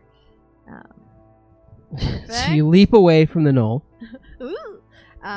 So I leap away, and again, I take my longbow right at his face, and I try to shoot him. Ooh! Yeah, Yeah, I think it happens. That's a Critical crit. hit. That's Critical. crit. So 14. start getting like a little wild. 15. The caravan one. Shouldn't have rolled this one. 16. Okay. Solid. So you backflip. Are you going to shoot him a second time? Yes. Okay. Let's roll it. Sorry, I shoot him a And- second time. Oh. Okay, that's a 19. So it's going to kill him. This is what happened. So he leapt over the cart to get at you. He slashed you. You duck down, backflip up. As you're in the middle of the air, you turn around and hit him twice first in the head, which actually doesn't. Its horrible headshot doesn't kill him, Right in even the though like muzzle. parts of his brain is coming out of it. The second shot, you run him through the heart, and he falls over dead. Ooh. Yes. Wicked. And get, and you mangy mutt. both Sebastian and Pluto saw all of that just happen, and it was very cool. So cool. And I wave at them. Good shot. That was impressive. So you have a small crater of delirium and 3 drooling gnolls in front of you. There's How are still you one gonna handle- gnoll here. Oh, there's still one gnoll left. I still have one. Okay, the last. You're not out of it gnoll- yet. Come here, big guy. Is he gonna? No, he's gonna keep going for it. He's just too dumb. Yeah. Yeah, he viciously and savagely attacks Pluto to no avail. And then I'm gonna repost it. 'Kay. And 16 Yep. to hit for 9 damage. Nice. That leaves him bloodied. And then I'm gonna start hitting him. Yep. I'm gonna give him an old whack for 20 for 9 more damage. Right in the face.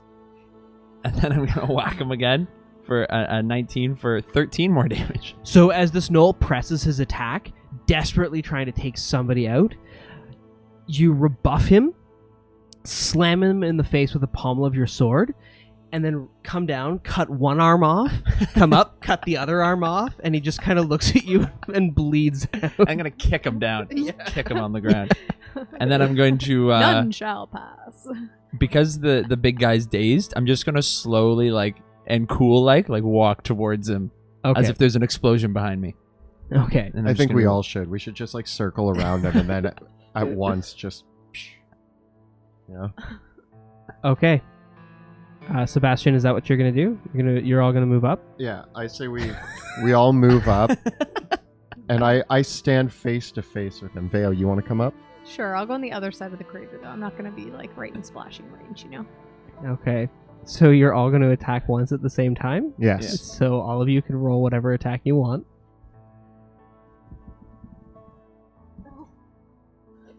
Do we get advantage? Actually, no. A creature affected by hypnotic pattern can still kind of defend themselves. I get 20. I miss. 7. Yeah, I only Okay, got, so- I only got 11. Guys. So Sebastian hits him. Uh-oh. You're going to wake him up. Kill him. He's bloody. Yeah, he's pretty Thought this hurting. would work. He's pretty hurting from It's a firebolt. by arrows the way. and lightning and And I javelins. literally I put my finger gun to his head Yeah. and I pull the trigger, doing 7 damage. Okay. So that breaks him out of the hypnotic pattern, but doesn't kill him. Uh-oh. You guys take him Hi, out. big guy. so he flies into a rage. At that. Where were you? I'm I'm like, okay, on the count of 3, 1, 2, and then I fire, And I like, draw Pluto's my sword. gets stuck. And takes My his claws got caught on my bow. double-ended flail and attacks Sebastian, Guys, you were supposed to do it at the same time. getting a 14 and a 10. I cast shield. Okay. Yay. And I'm going to hit him with Sentinel. Okay, go for it. So you finally get the sword out of your sheath, and I put up a shield just to deflect it. And I'm still trying to get my claws untethered from my bow, being like, they're stuck. 18? That hits. Okay, for 13 damage. And as he's flailing at Sebastian's defeating himself, as he's protecting himself with the shield, you bring your blade down, and it slices right down the middle of his spine. Yeah. Slain. Woo! And I that was close. glare at Pluto. A little late on that one, bud. I hit him in the shield. I just hit his shield. I was like, oh crap. I was like, oh sorry. This was literally just an assassination. He was standing there drooling. Veo Veo, missed too. what's happening back there? I told you my claws got caught in my bow and I can't. You did a backflip and shot a guy twice, and then you're. And then a stationary incapacitated target. We both. I am ashamed. Yeah, well, you got real close. You could have just stood away, but you got real close. Okay, If I shoot my finger gun from that close. tell you what, I'm not doing point blank anymore. Pluto, you go up to the next one. Just take it from here. Look, I'll just start. I begrudgingly fine, and I just start swinging my sword. At the other Wait, let me take my shot too. No, we're gonna hit them We're with the going in sword. order, so it's Pluto. It's Pluto. Oh, sorry, I Yeah. thought we were doing it all at once again. Are you? Just complaining. 17 That hits. for 9 damage. Yep. And another 14 damage. So this one, you basically get the first shot hits him in the neck. Doesn't go all the way through, so you pull back and do it again. Go decapitate. And the gnoll collapses and dies. And I stand over his corpse, looking at his friend. Sebastian, what are you gonna do? I'm not gonna go point blank. As a matter of fact, I walk And over. stare him in the face. You're not gonna just go up No, and stare I him walk in the over and I face? stand behind Pluto. I'm like, listen, if this doesn't work, you're taking the damage, Yeah, I'm here for you, bud. and I'm going to firebolt. Okay.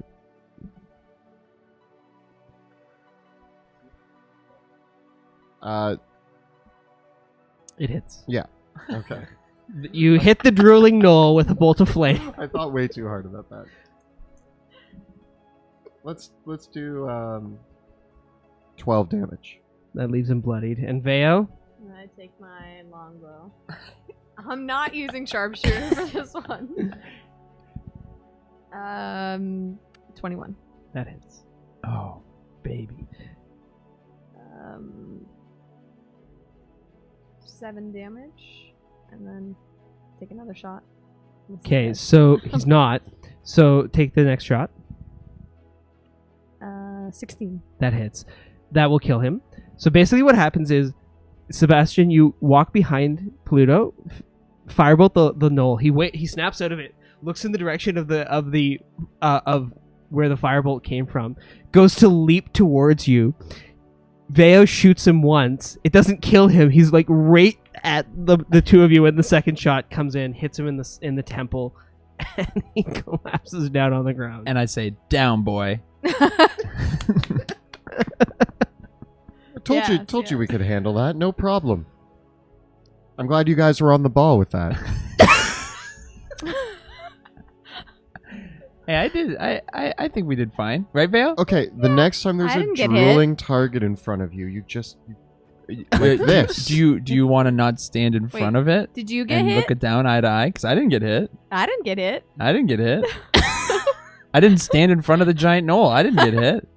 I don't know what the problem is. Yeah, I stepped away. Seems like a tactical error on your part, Sebastian. When I counted to 3, and I'm the only one who fired. I think you counted in Elven. That's why I didn't understand.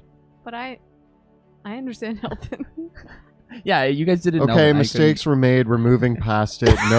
Nobody's to blame I just here. need to get my nails done, and then they won't get stuck on my bow anymore. Look, I was distracted by his nice flail. Before we delve into the ruins again, I'd like to say a big thank you to Axe and Shield for providing us with the awesome gaming accessories we use. You can see the initiative tracker here, beautiful thing that you can order from Axe and Shield. He makes a bunch of other really cool stuff too, so check him out. We also use tabletop audio for the great ambient music you're hearing. And finally, 100 Years Bore for the amazing narration in our introduction video. If you're enjoying the stream and want to help support our work, check out our Patreon. You can find it by following the links below or at patreon.com/dungeon_dudes. Yeah, we had a few people in chat asking about where we got the music from. And so tabletop audio is super awesome. It's great ambient music for your game. 10-minute long tracks that are completely free. So you just the website has the player built right into it. You can start it queued up, and there's a lot of cool stuff on there, so really check it out.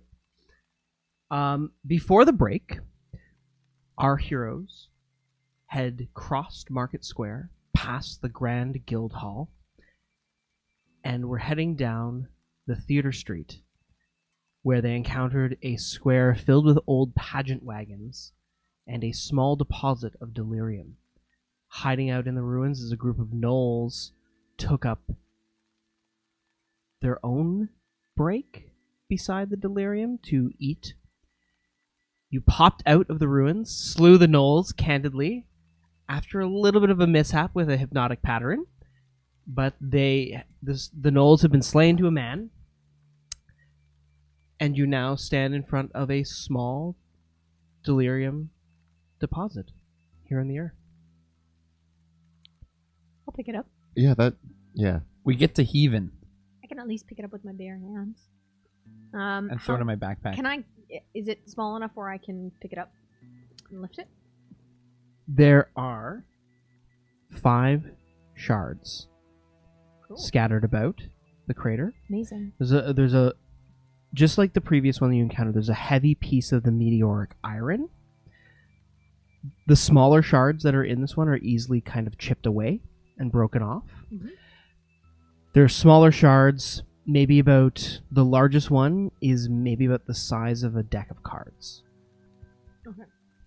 How big is the iron chunk? The iron chunk is about 12 inches across. Oh, It's small. Would I be able to put it in a bag and carry it? Weighs about 50 pounds, but conceivably, yes. Do you want me to carry Pluto. it? Put it on your back, yeah. I'll take the shards. I lift it up and I try not to struggle, but I struggle. And I'm like, Pluto, could you? Yeah, I got you. Yeah, thanks, man. Yeah. Put it in the bag. My bag. You hoist out this piece of metal. My dad's gonna want that. He might give us some money for it. Yeah, We this like is- money. This is a much more manageable size than the Rat Prince one. Yeah, that one's big. That one we have to find at our mill. We should just bring your dad there That's to like- work. Like, get him to bring a wheelbarrow or something. Just bring all this stuff, and then he can work on it there. True. And chip off. All right, I take the shards in Nice. my pocket. We getting paid. Yeah. As you hoist these out, the sputtering of the corpses of the various gnolls scattered about the square. Should we throw the gnolls in the new corpse hole? I mean, I don't want to touch them. They smell bad. Someone will come by and have them as a snack. Don't worry about it. Okay. More gnolls. Do gnolls eat gnolls? Definitely. Yeah, Yeah, okay. Oh, did it's any... a dog-eat-dog world out here. Yes, we found one. Yes. Yes. I want to check their bodies. Okay. The gnolls are wearing scraps of leather armor, wielding crude weapons that they found that are rusted and broken. Several flails, which gnolls love using because they can easily fashion them with some chains and heavy weights. Most of their equipment is in very poor repair and condition. However, several of the gnolls had several sacks of meat with them. And you use this like generically? Just The meat? heavy bags containing the dismembered body parts that are definitely human looking inside. Do they have anything on them? Like any pockets? Are you going to trudge through the meat sack? I'm going to take a look in the meat sack.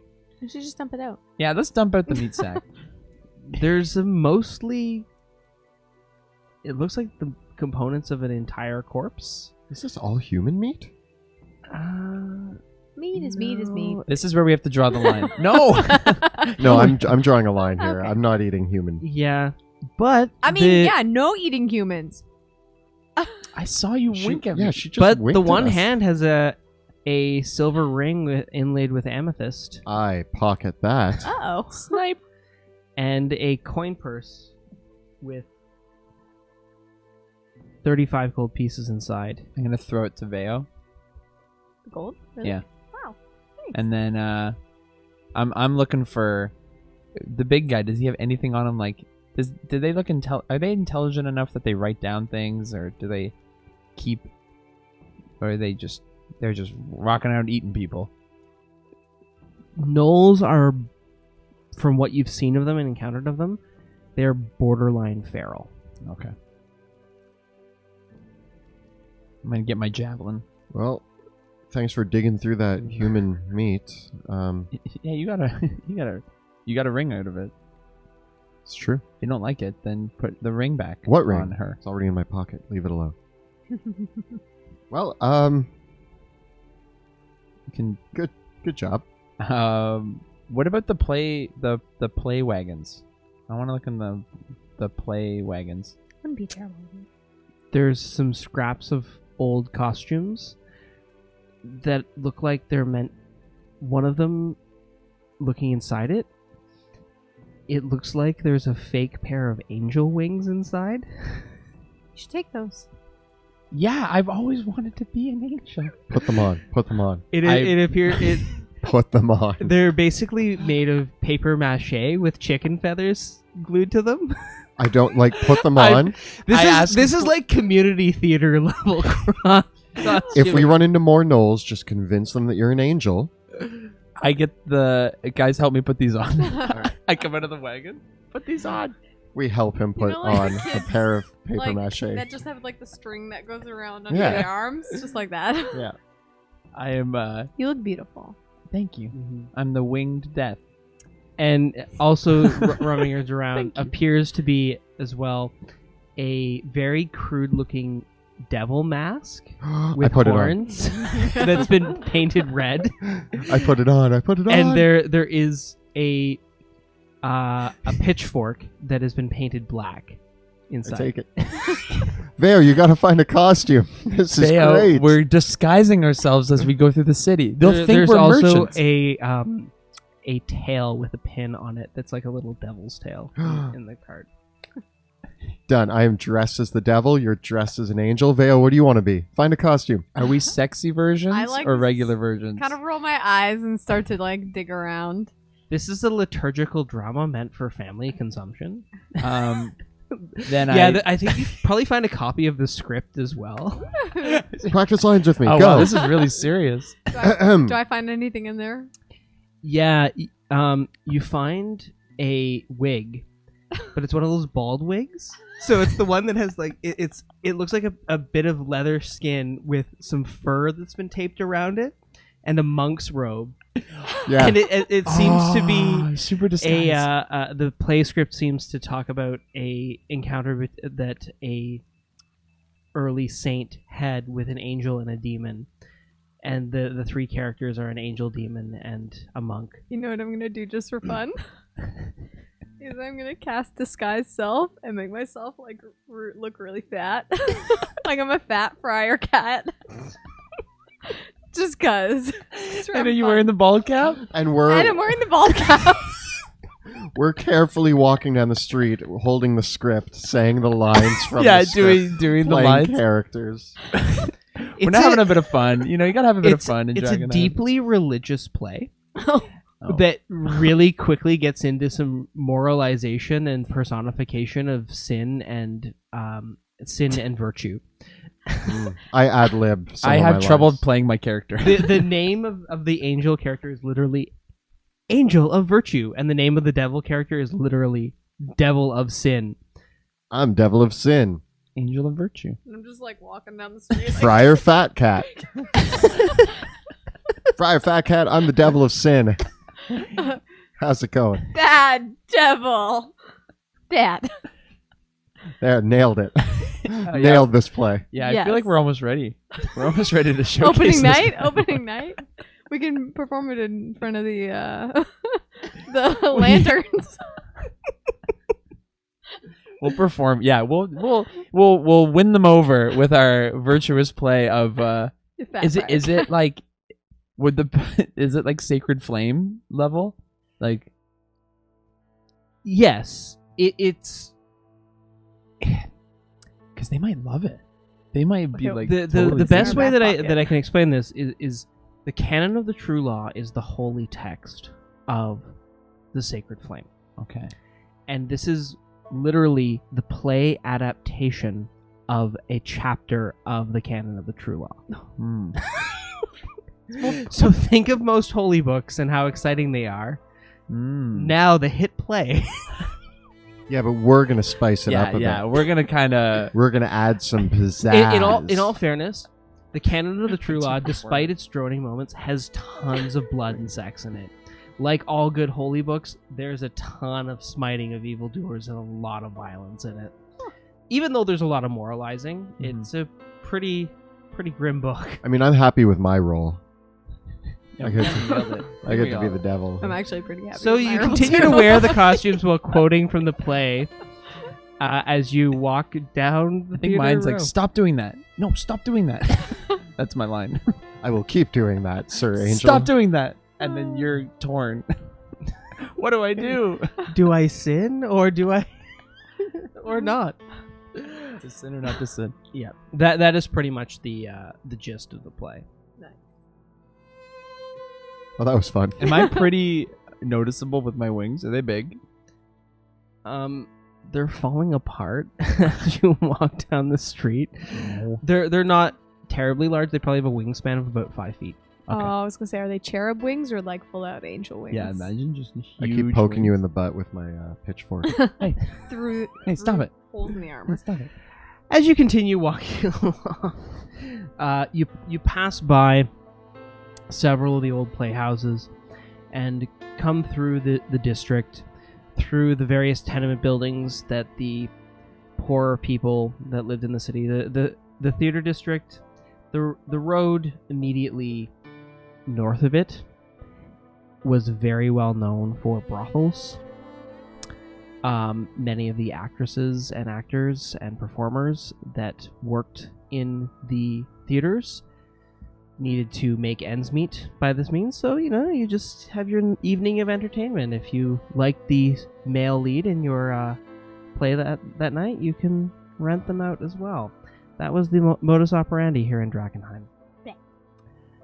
But before long, you come out of this red light, the theater/red light area of Dragonhime, into the interior part of Shepherd's Way, where you can see the edge of the street, the barracks of the City Watch, and Shepherd's Gate. The barracks itself is a large set of courtyard walls that abut the interior side of the city walls.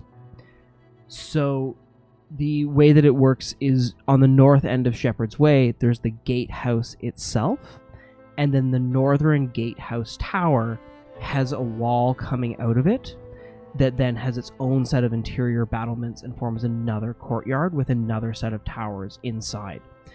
So the barracks itself is built that even if the gate were penetrated, the barracks would be a defensive formation.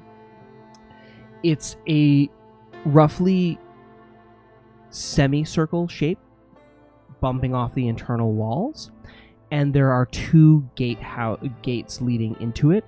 A smaller fortified gate right beside the city gate itself, and then a larger set of main gates as well, giving the City Watch two ways of getting in and out and also easily monitoring people as they came in. This part of the city was set up to easily allow the Hooded Lanterns during the heyday of the city to mine the gate. And the way that it's built is it's clearly possible to get from the barracks into the defenses of the gate itself. As you come forward, you can see that the pennants and banners of the Hooded Lanterns still fly over the walls. The Hooded Lanterns have a symbol themselves that is basically a hooded lantern with the beam lights coming over it that looks like it's being held by a dragon's claw. And then alternating with the banners of the Hooded Lanterns themselves are the banners of the city of Drakkenheim and the royal family, the Von Kessels, and which is the symbol of a dragon perched atop a high castle tower on a green field. The banners are looking quite tattered, like they haven't been well maintained, but you can see that the flags themselves fly at high mast. There are several soldiers patrolling the walls as you approach, and just as you walk out onto the streets and make yourselves visible, which I assume once you get, how well hidden are you as you approach? We're showing off our costumes for sure. Yeah, like I think we'd walk out. Like we're not afraid of the Hooded Lanterns. We want to see them, so we want them to see us too. Are you wearing your mask? So I'm wearing my as you devil step mask. into the street, there is a horn call that blares out, and you can hear several of the hooded lanterns calling at each other and say, "There's people inside the gates! People inside the gates!" And there's a general commotion inside. And after a few moments, you hear a voice call down of a man comes up over the battlements with a crossbow trained down on you, and several others raising their crossbows from above, and they call down, "What are you doing down there? Declare yourselves!" Good morning. Thanks for pointing the crossbows at us. We're friends of Petra? Excuse me? Petra. Petra. Do you know her? Petra? I think so. What is your business here? I mean, this seemed like the safest way to leave the city, given all the other gates are kind of intimidating, but, I mean, you seem a little intimidating right now, pointing a crossbow at me. We're just here to help.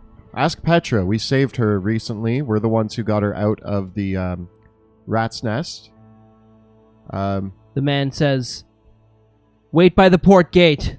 That way. Are you armed? Obviously. Are you with spells? Yes. Why are you wearing those costumes?" Because it's fun, sir. And Drakkenheim needs more fun. We're practicing a play. Yeah, would you like to hear some of our lines? I am the... No. Wait by the gate. I actually shrink back down to like my regular size. I'm like, fun's over. You know what? You'll get your chance. That was Charming really group. good. That was a really good story. They're the fun police. Don't worry. Yeah. A short time passes, and there is a general commotion within. And the gate opens. The portcullis raises. And the man from the towers above, and Petra, and another dozen hooded lanterns are on the other side of the gate as they open up. And it's at this point that you see the striking resemblance between the man and Petra. Both of them have light, kind of brown blonde hair, and they're almost the same height. The man, as you look at the two of them, Petra is either somewhat masculine or this guy is somewhat feminine in their overall face shape, and that he's a very slight man, and Petra herself is a very tough woman. So the two of them almost look like they could pass as twins. And Petra says, "Ansem, this is Sebastian Crowe, Pluto Jackson, and Veo Sjena. They're the ones that saved me." I popped the mask off finally, and I'm like, "Oh, you recognized me even with the mask on. Good for you, Petra." You finally decided to come. How did you get inside the city? She says as she ushers you into the courtyard. We took the sewers? She's shocked. She says, "That's insane. You snuck into the city through the sewers?" It seemed better than trying to deal with the streets. It wasn't very safe, so we couldn't go back that way.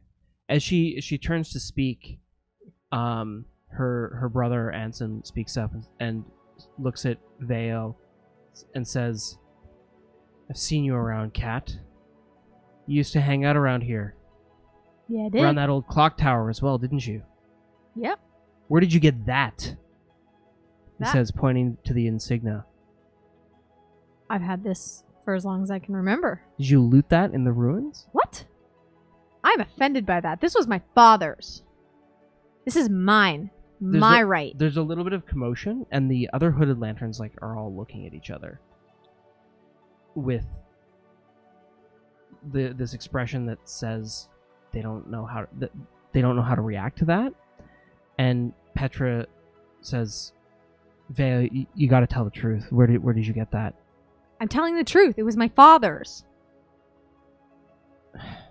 And Petra sighs, and she looks at Ansem and says, "We need to take them to the commander. There's nothing... What are we supposed to do?" And they step aside, and you can somewhat overhear them arguing back and forth about this. Hey, are you guys twins?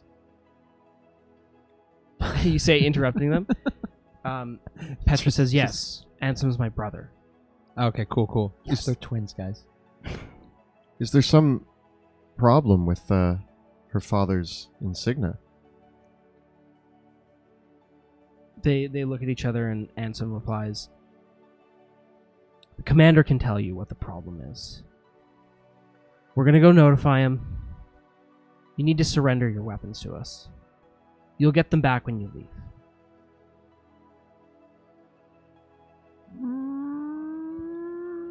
Fine. Only because I know that I've been with this troop before and I can trust them. Okay, They're not barbarians. I'm gonna like keep other my people shield around here. Are any of you with spells? Yes. I am. We need everything you need to cast your spells as well. We don't want any magic going off while you're visiting the commander. Fine. Which of you cast spells? I cast spells. So do I. If you do anything in the presence of the commander, we will kill you. Okay. Well, why don't you take my casting focus, and I take the ring that I just looted off the body.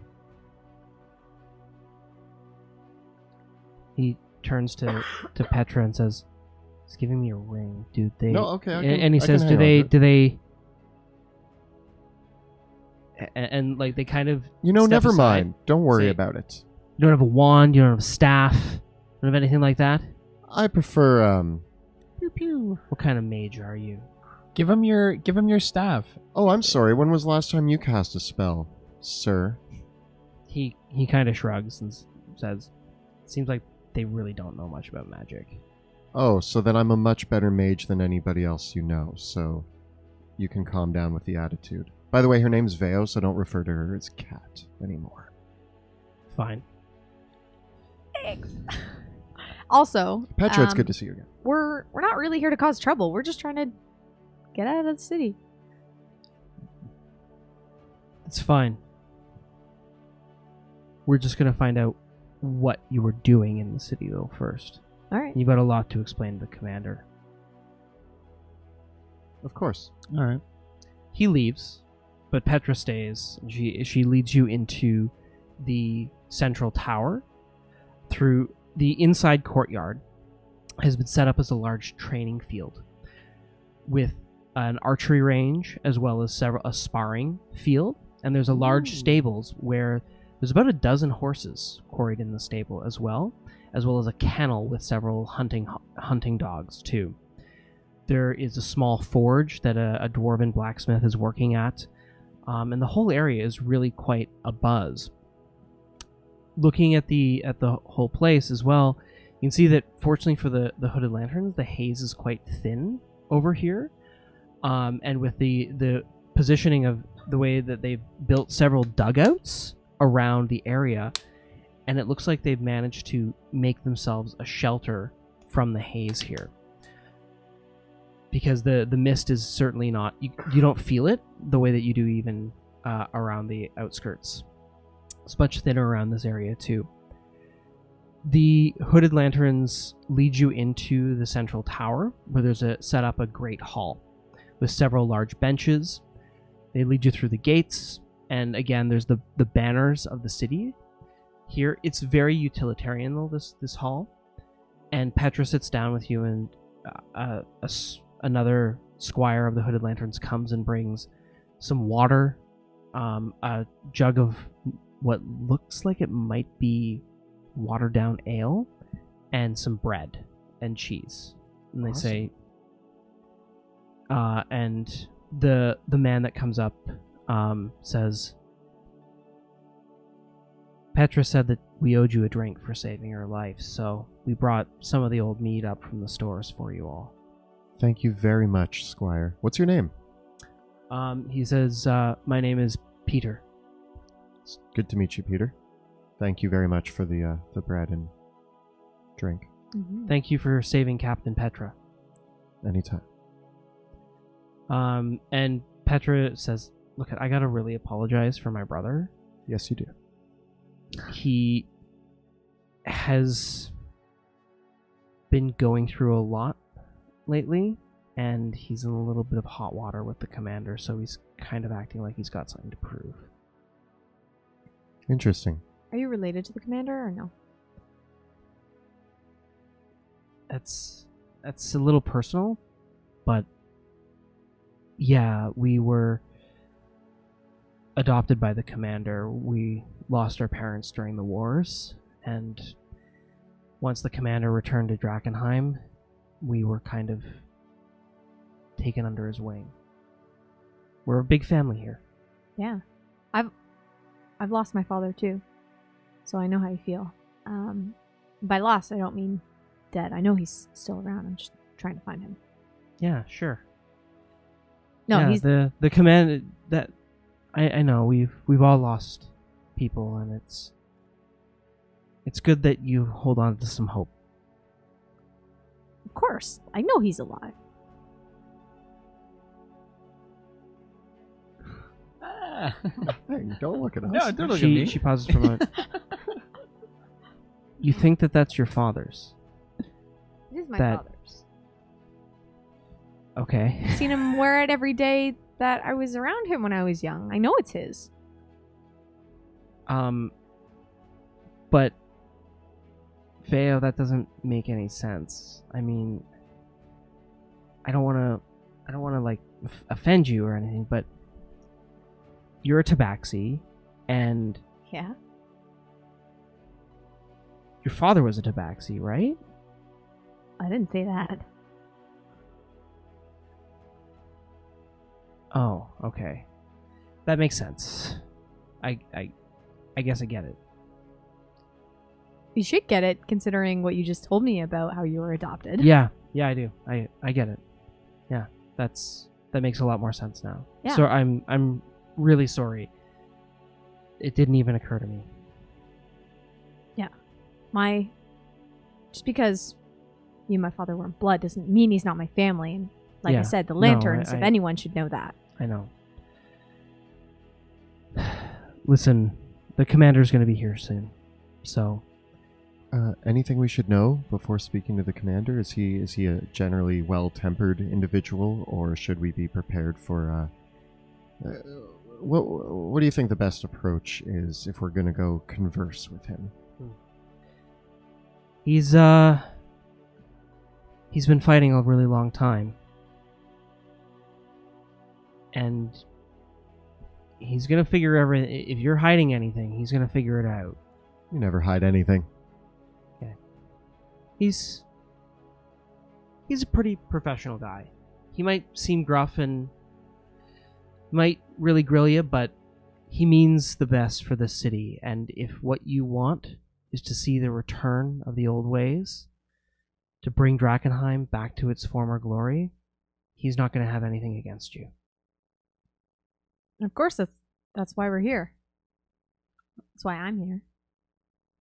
Awesome. Good, I can work with that. Okay. A short time passes. And We show her our play. yeah, she asked about the costume. Okay, ready? Yeah. Everyone get your Put on my places. bald cap. I am the devil of sin. I'm an angel. Short while later, from the spiral stairs off the Great Hall comes a broad-shouldered man, squinting behind gray eyes. He has a very broad, flat face. And he has long braided hair and a long, wild beard that kind of shoots out from the sides and down again before he's braided it in the middle as well. Just a massive mane of hair has kind of been all braided up behind him, although his kind of chops fire out to the sides. And his nose is broad and flat, and he kind of has that very big, large head that's high and broad, but those small, squinting eyes that kind of really, he surveys you very deeply with them. He unfolds his arms over his armor, and he cracks his knuckles, and as he does so, you can see that clasping his cloak is an insignia that is almost identical to the one that you are wearing, Veo.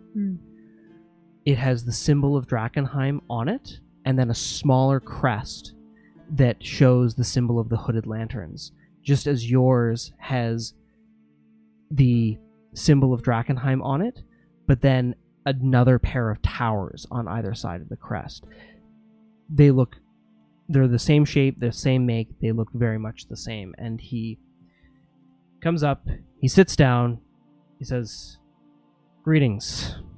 I am Commander Elias Drexel. Who are you?" I am Pluto Jackson of Caspia. Commander, I'm Sebastian Crowe. I'm from Emberwood Village. And I'm Veo Sjena, and I am of Drakkenheim. He pauses for a moment. He pours himself some of the mead from the jug. Looks at the three, and he looks at each of you for an uncomfortably long time. Is it my wings? Why are you wearing those costumes? It was just a bit of fun. That's a great question. 2, 3, 4. I am the devil I of sin. am the angel. I just take off my bald cap and I'm like, no, guys. He no. slams his fist on the table and says, "If you're going to make a joke out of this, we're going to have a problem." Joking I aside. apologize if I showed you any disrespect, Commander. It's been a very long day. We found these costumes, and it was literally the only fun we've had in a while. So We had to kill some gnolls. yeah, we fought our way over here, and I don't think you can blame us for hoping for a little spot of fun. Distractions like that in this city are how people get killed. Well, we're still here. You're lucky. Thank you. What were you doing inside the city walls? It is a quarantined area that is restricted to access to only members of the Hooded Lanterns. Why were you in the city? It's restricted access? Because I saw lots of other things in the Yeah, city. there were tons of things in there. Like gnolls. That's beside the point. That's what we're trying to protect regular people from. Why are you bypassing the city's defenses and getting in there where it's dangerous? See, Commander, the key word there was regular people. You've never met us before. We have saved one of your own in the past. I've heard that. And you do have my gratitude for saving Petra. She means quite a lot to me, not just as a soldier. So thank you. You're welcome. Gratitude only goes so far, I guess. But nevertheless, that was in the outskirts of the city. The inner part of the city is not safe. I don't even send my troops out there except on the most important patrols and scouting missions. Why were you there? Veo, why were we there? Well, first I want to point out that safety is relative to the people who, are encountered. But we were taking back my home, my spot. You were a resident? You have a home in Drakkenheim? Yeah. Regardless of your personal property, at this time the city is under martial law and we have asked all citizens to evacuate it. May have asked, but it doesn't mean we are evacuating. We were actually there to help take care of the dangers of Drakkenheim, so you put it. With all due respect, Commander, we're not citizens. We're soldiers. You're a Caspian. Aye. You are a soldier from a foreign land in the capital of Westermar.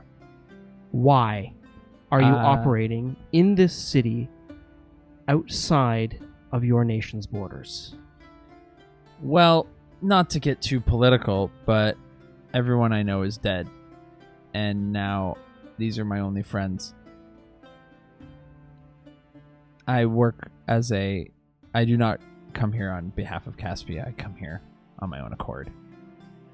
He's a great monster slayer, and I'm there be kind of like monsters. their protection. He killed a troll. I've killed one troll. And some harpies. Yeah, And some harpies. and a cube, and I killed some gnolls. He's probably done more killing than you guys have in a couple of years. The three of I us. doubt that, but nonetheless, that's impressive. So are you here to work? Are you here to join us?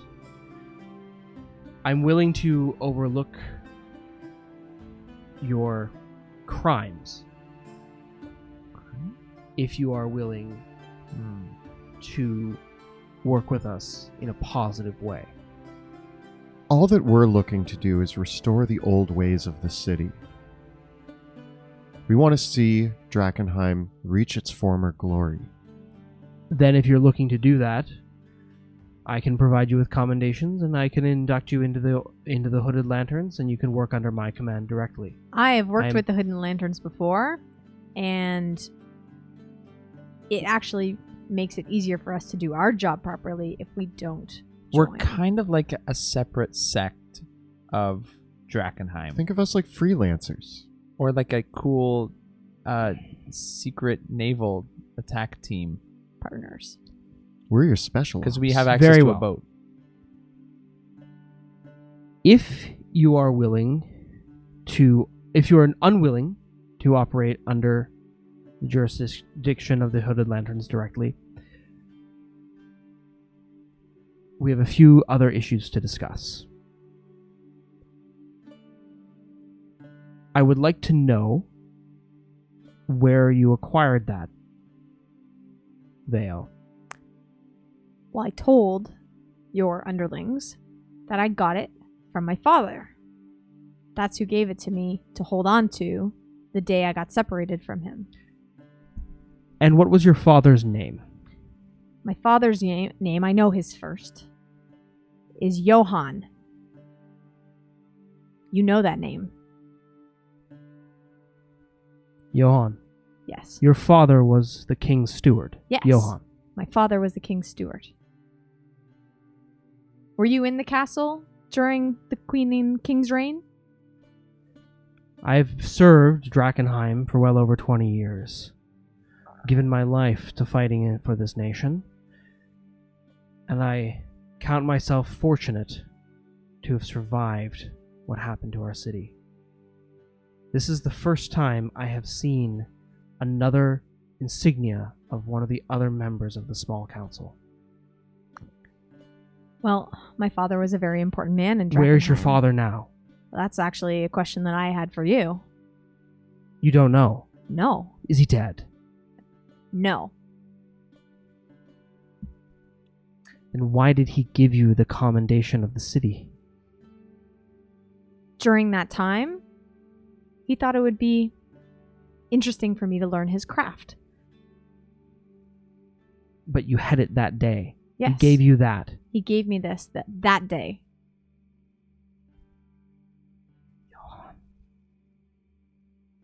What do you know about my father?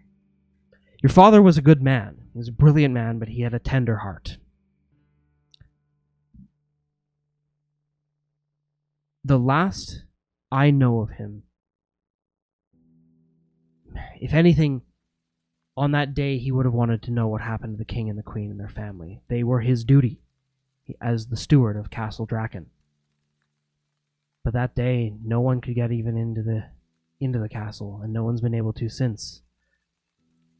That you possess is one of the commendations of the small council. They were granted to each of the members under the authority of the king. And they are very important to the legacy of the city. Do you know where any of the other members are No. that I can ask? Does that not make Veo, by wearing that, an important member of this city? I don't know, and I can't answer that for you. The only thing that I can tell you is, in my full honesty, Each of the members of the small council swear an oath to never take into their possession the commentations of the other members of the small council or allow any under their command to possess them. So I cannot seize that from you on pain of the oaths I swore to the king. And if I believe in those oaths, which I do, I can't take it from you. None of my men can take it from you. If any of them try, they will be executed by me. And by me. And by me. I I'll would help. prefer that you leave that to me if necessary. If necessary. However, it doesn't change the fact that you possess it, and that normally it would require the commendation of the king or the other members of the small council for you to possess that. I wish I knew where Johann was. He would know better what to do in this situation than I would any of the other. I'm just a soldier, really. My father always knew what to do in these situations, and I know he's alive. I know that he wouldn't leave me here. So I know he has to be in this city. And I will find him. There is ancient magic in this city. My commendation gives me jurisdiction over some of the old magic that protects the city. Your father, as the steward, his command was over the castle and its staff. Your insignia could allow us to get into the castle again. And what could that mean for Drakkenheim? We could find out what's happened. If we control the castle again, we control the city. It's the heart of Dragonhime. What I'm hearing here is we're all after the same thing. We are working together, but there's no need to induct us into the Hooded Lanterns. We have things that we want to do, and we have our own way of going about things, but we are on the same side. And what do you want here? Commander, I suffer from horrible nightmares, have all my life. They're the worst. Yeah. I want... Pillow smothering. Show them. Show her the bed. Show them the bed. I'm going somewhere with this, guys. I one time, long time ago, about 15 years ago, had a nightmare so horrible, I woke up screaming on the streets of Drakkenheim in the South Ward. The dream was of a meteor striking Dragonhime. I left for the Amethyst Academy shortly after, and barely missed the events that took place here 15 years ago. I've come back because I don't believe in mere coincidence. So, just like you said you want to get into the castle so you can learn what happened here. I have to know what happened here. Because somehow I feel tied to this place and the events that took place here.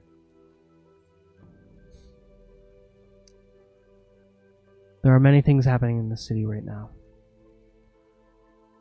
And it may be useful for the Hooded Lanterns to have allies that are not entangled. That's us. No strings, baby. There are no strings on me. I think there are just mutual benefits to be had here. We can operate outside of the jurisdictions. You're an interesting bunch. I must say, I didn't expect this from a bunch of people that my men were calling scavengers. That hurts. Is it the costumes? he They probably make us a little he bit. says to Peter, Peter, go to my office, get the paperwork and a quill, my seal. Here's what I'm offering you. Under my authority, I may grant you a letter of marque. You have the authority and the permission of myself, Commander Elias Drexel, to conduct business within the walls of Drakkenheim. I've only issued a handful of these. Don't lose it. Along with this letter, does that grant us permission to use this gate? Yes. Thank You you. may use... My soldiers here will know that you can use the Shepherd's Gate as you need to get into and out of the city. Are you residing in the clock tower? At the very top, yes. May my soldiers use it as a lookout point? As long as they don't touch my stuff, especially my food. They gotta bring their own rations. And also, don't touch the little robotic guys that are up there either. Yep. I'm studying them. Like maybe third floor. He looks at very puzzled at that and says, fine.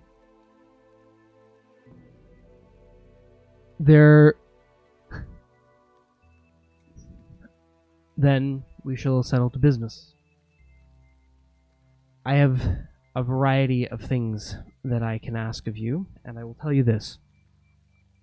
While you are working under the commendation of the Hooded Lanterns, you may keep 80% of anything you find in the ruins. The other 20% is to be relinquished to us. In the ruins of the castle? In the ruins of the city. Oh. Okay. Anything you find in the city is the rightful property of the good people of Drakkenheim. And we need it. We need to call upon those resources so that they may be returned one day to their rightful owners. You have a problem with this? No, and I think to show our good faith, and I take the tiniest piece of delirium out of our bucket. Please don't give us that. Okay, fine. I'll keep it. Anything we find? Yes. 20% of the valuable goods. Well, that was 20%. You can give that piece of delirium to the quartermaster, and we will accept that as payment. Oh, sweet. How He points. I'm not wearing gloves right now. Oh, well. Tabaxi's, put it back in my Yes. thing. If you'd like to pay us in delirium, that's fine. We have some connections. We can sell it. Sweet.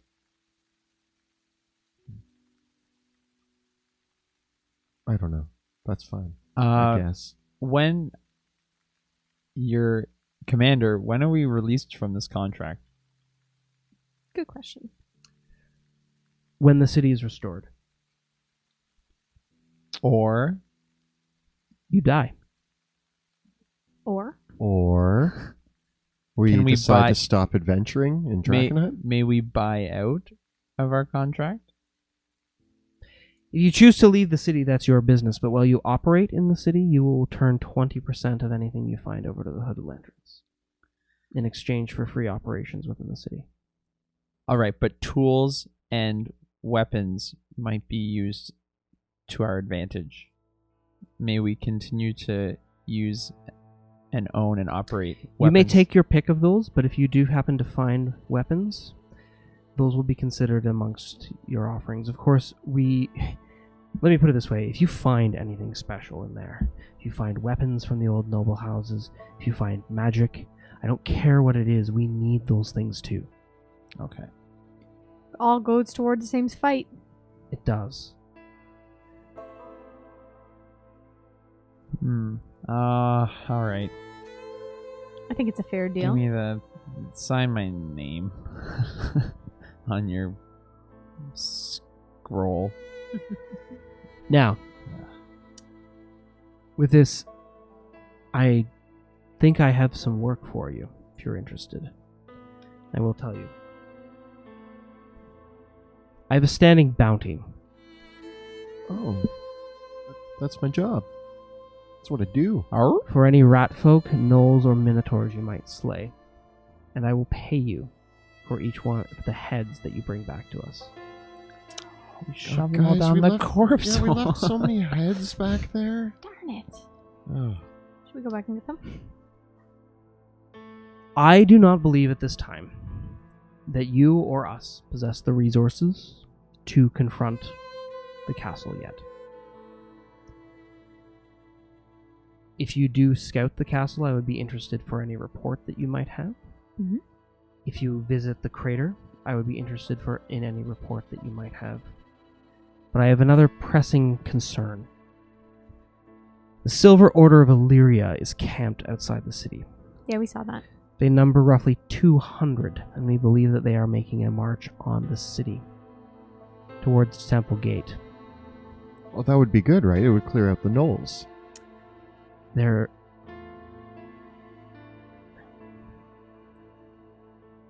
It would.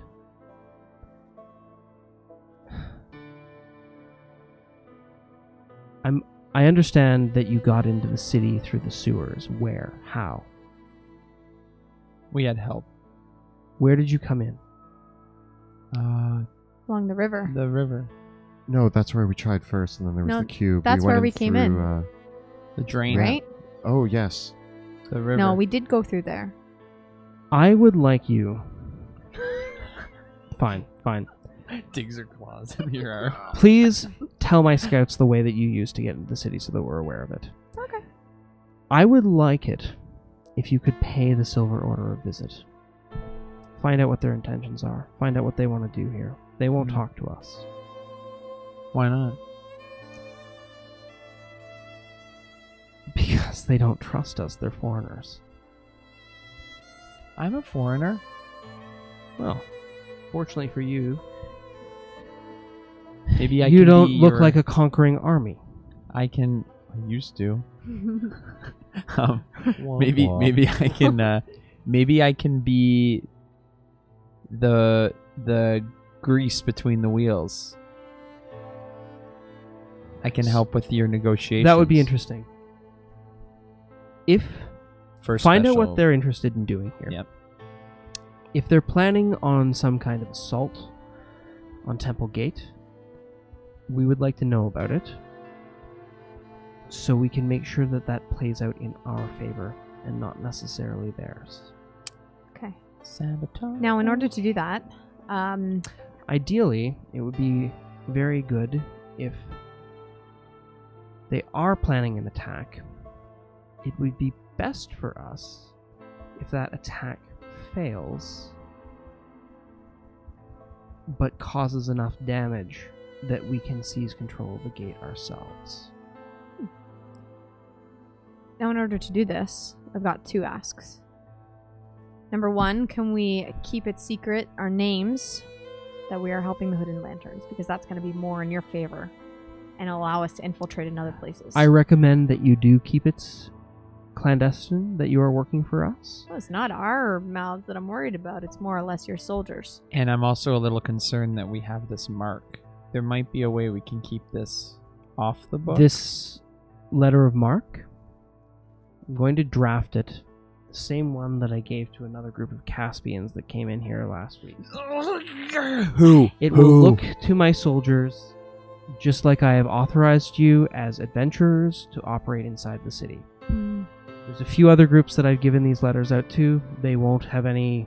They'll just know not to attack you, accost you, or seize any of your goods. Did you give one of these to a Lord Jupiter Jones? Darn, I hate that name. Yes, I did. Don't trust him. Is he doing good? Did he look like he was eaten by a dragon recently? No, he actually came in with a huge haul. It was very impressive, actually, how much he was willing to... I charged him the full price. I said I was going to take everything from him, but he offered us over 1,000 gold pieces for the letter of marque, so I gave it to him. Wait, I thought I sent him to his... Never mind. That's great. Good to hear that there's other adventures in the city. Wonderful. There's many more operating in the city illegally, of course. And we know that they're getting in through various means, but it has been useful to me to offer these to a few groups. And you're one of them. And to the rest of the Hooded Lanterns, that's all this relationship is. Cool. I got one more thing that I want to ask for. If you hear, and if you can inquire, maybe under the table, about my father. Veo, if I knew anything about your father, I would tell you. But you have resources. When I returned to the city, trying to find another member of the small council was one of my first goals. The only other member of the small council that I know of that still might be alive is the warden, but he's had himself shut up in St. Selena's for almost 15 years. Hey, that's a better lead than I've gotten in about 15 years, so... That Lucretia Matthias converted him, and he's been living as a hermit, basically. I imagine he still has his commendation. He was a good friend, too, but I haven't seen him in years. Well, thank you for that. We'll see if he knows anything.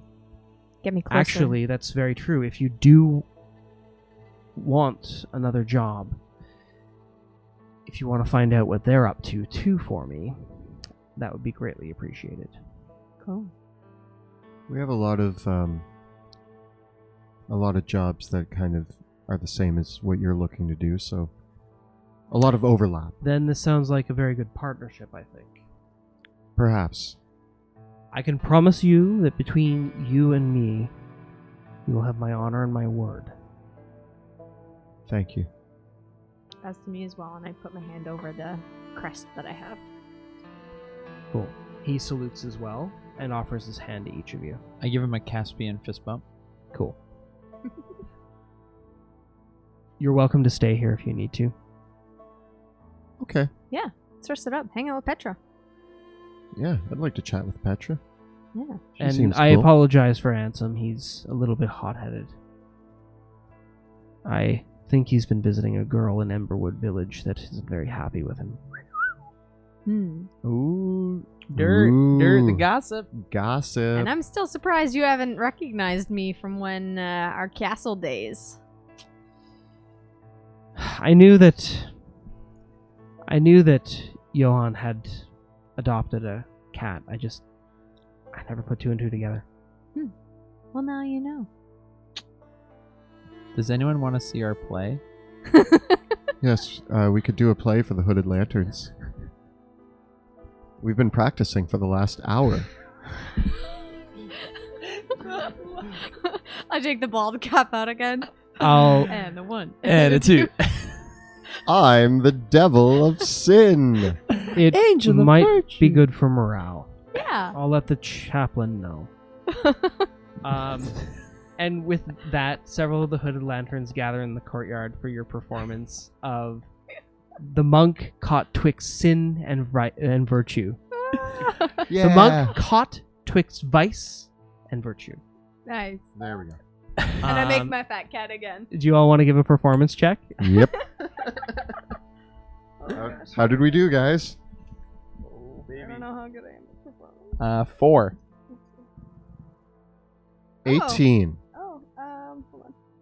The rest of my wings fall apart. 18! The 18! there is an uproar of laughter at your performance, but a positive one. The Hooded Lanterns find it very funny, and they invite you to spend the rest of the evening eating and drinking with them in the barracks before you set out to your next objective. Long rest? Yeah. Woo! Get all them spills back.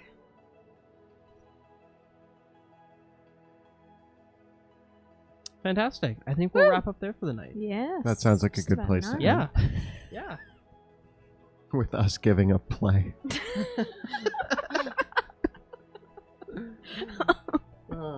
Why not? I just hear Alrighty. ominous music in the background as we're like levity. So that wraps it up for this evening. A big thank you to our cast, Kelly, Jill, and Joe, and Kyle and Clayton, as Kyle and Clayton as well for working behind the scenes to help manage the stream. If you're enjoying the stream and want to help support our work, check out our Patreon. You can find it by following the links below or at patreon.com/dungeon_dudes. And of course, you can always find all the prior episodes of Dungeons of Drakkenheim up on YouTube for your prior viewing pleasure there as well. And as stated before, big thank you to Tabletop Audio for the background music tonight. Amazing, great, free. Yes, and to 100 Years Boar, who did the introduction voiceover. Thank you so much. We use Terrain by Dwarven Forge, and all of our miniatures are by Hero Forge for the party, and then we use my massive collection of D&D miniatures for everything else. Woo! Thank you so much for watching. We will be right back at you next week. We took a break last week, but we're right back at it, and we will see you next time in the Dungeons of Drakkenheim. Yeah.